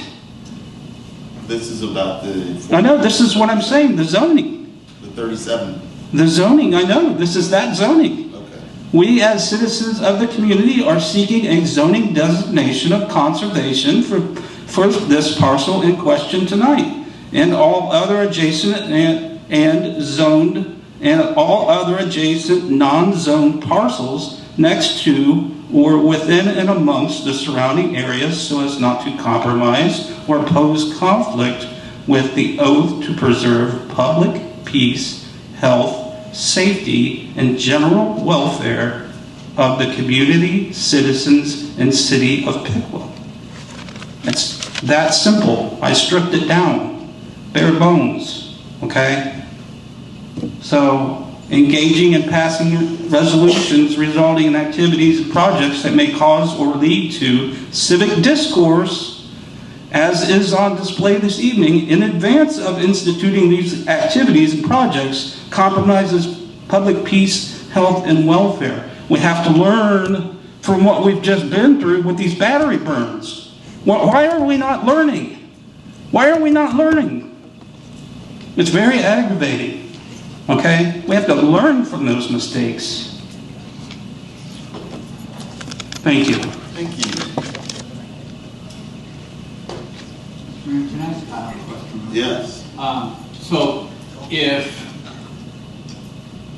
this resolution, instead of having civic, say it were to say conservation, okay, we wouldn't have to move the water plant, would we? It would be a pre-existing structure. Correct. Non-conforming pre-existing use, yes. So we could do that with this. We could have conservation. You could, Okay. yes. I mean, again, So- there's nothing that would obligate you to not do that. Again, as noted by a comment, the ability to expand or change that use would be not existent. Yeah, you couldn't upgrade it. You could not upgrade it. You could not upgrade it to what? Anything, expand it or do anything with the water plant. So you have to let the endangered species thrive? So if you wanted to go from 10 million gallons, like he said, to 15 or 20, you're not able to do it with CN designation. Okay. Because once it's designated CN, you can't do anything with it. Mayor, I'd like to address the insinuation that voting on this would be disruptive to the public peace and to the oaths of office. From the way I'm interpreting that statement, I'll focus in on the public piece of this, is that would oblige me to vote no on ordinances that would, say, start rounding up certain groups of people, or ordinances that would legalize certain egregious crimes, or maybe criminalize very common everyday activities. Those are the sorts of things that would be disruptive to the public peace. In zoning designation, the only thing that would potentially be a disruption of the public peace wouldn't be us creating new laws around those sorts of things. It would be an insinuation that the public is meaning to be unpeaceful in response to this. And so that burden of public disquiet and of disrupting the public peace does not fall on this commission. If someone's insinuating that citizens may in some way disrupt the public peace, that is on them. All right. It's on you. I'll take, no, you can't talk from back there. It certainly is not. I'll entertain a motion on this resolution. Mayor, I would move that we adopt resolution R-40-25. Second. Moved and seconded. Mayor, I really appreciate a roll call vote on this. Absolutely, second.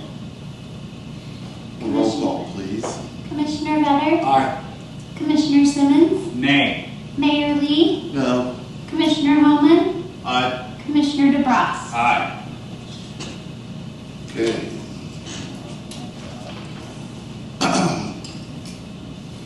Last on the agenda is resolution number R-41-25. A resolution authorizing the city manager to sign an amendment to the contract with the city's accounting system provider, Springbrook, to purchase an upgrade to the accounting system. Mayor and Commissioners, so last year the Commission approved a contract, authorized a contract for a much needed upgrade to our accounting system. So we've begun the process of implementing that. So this takes us away from Springbrook, the upgrade did?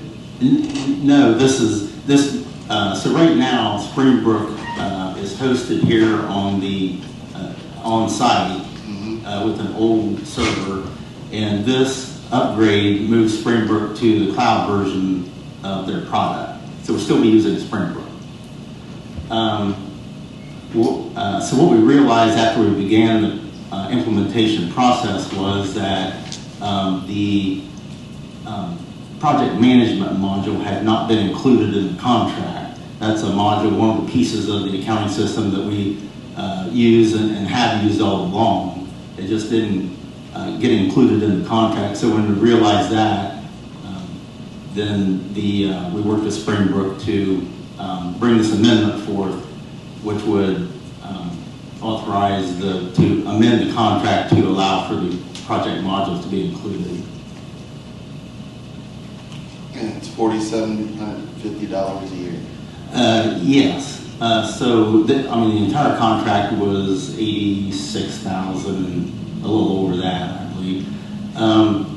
However, since they had not included in the contract, Springbrook was willing to. The account rep said, "Well, since you've already got the budget approved, we've already signed the contract and everything," he said, "Well, this will not charge you $425. We're continuing to use it. It'll be part of the upgrade, and they'll just include the first charge for that in the 26th contract when we move forward with that being the 26th budget." A gimme. A gimme. Wow. Okay. Yeah. I'd almost have to guess that was their fault when they evaluated what we had and missed that we would need that on the next, right? Yeah, I think that's what he felt. He was I think a little embarrassed, but he was quite willing to work with us. We've been a long time client of the company since 2011. So well, I don't want to imply that you let them linger in their mistake for enough time to get us a coupon, but good job. Pardon?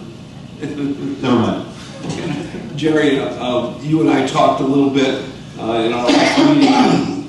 I think at some point in 25, it would be really helpful if we would take a step backwards and just list the number of computer upgrades that we have made, hopefully producing more efficiency and more accuracy, and then we would present that and let the citizens kind of see where that's going. So I think it's been helpful, and I think that's the end of the agenda right now, is that we just need to help citizens appreciate that we've done some good things and got to continue to try to do it.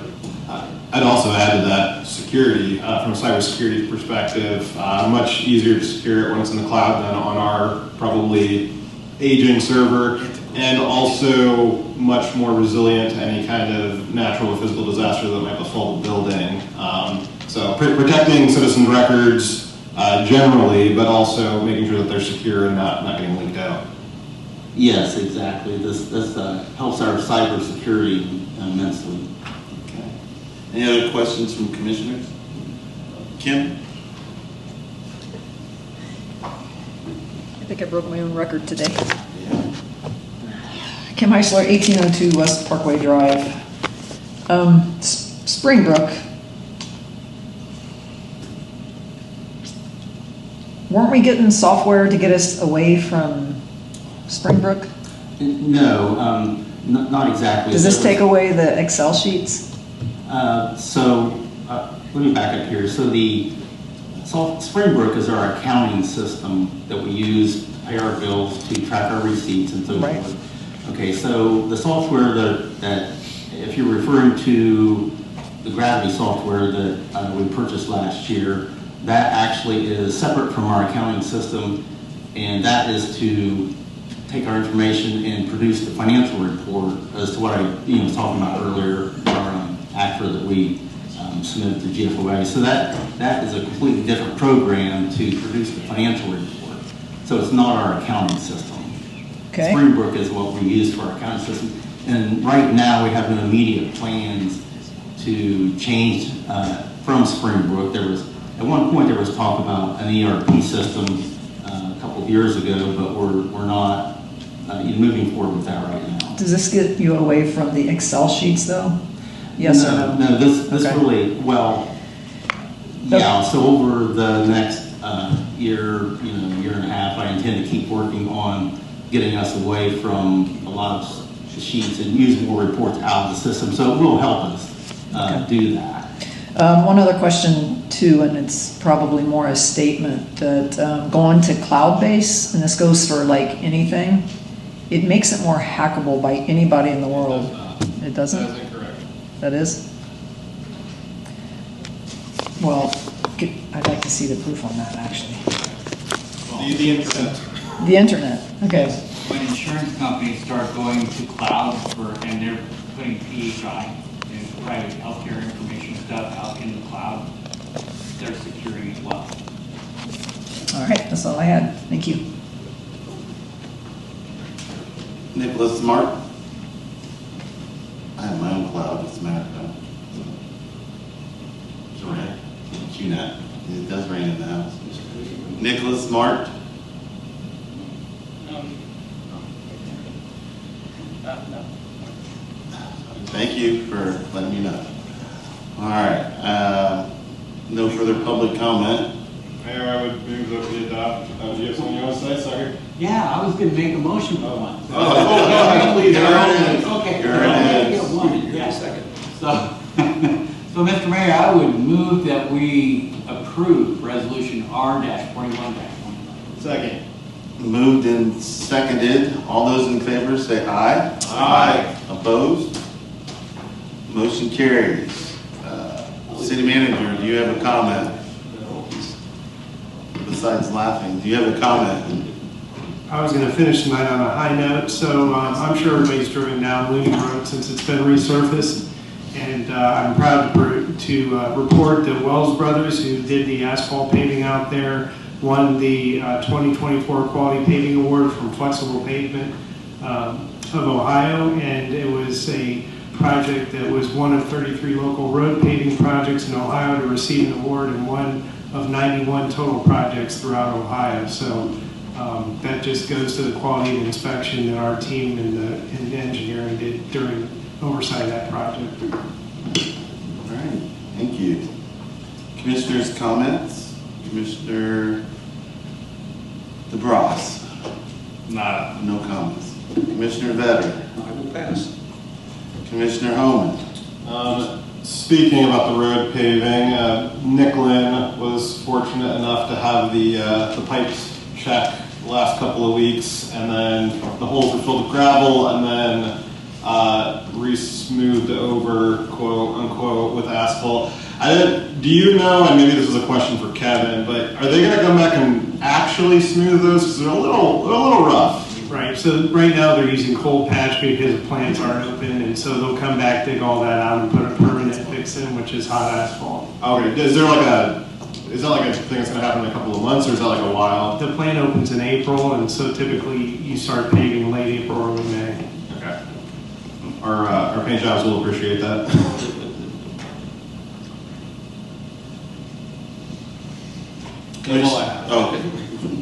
Commissioner Simmons.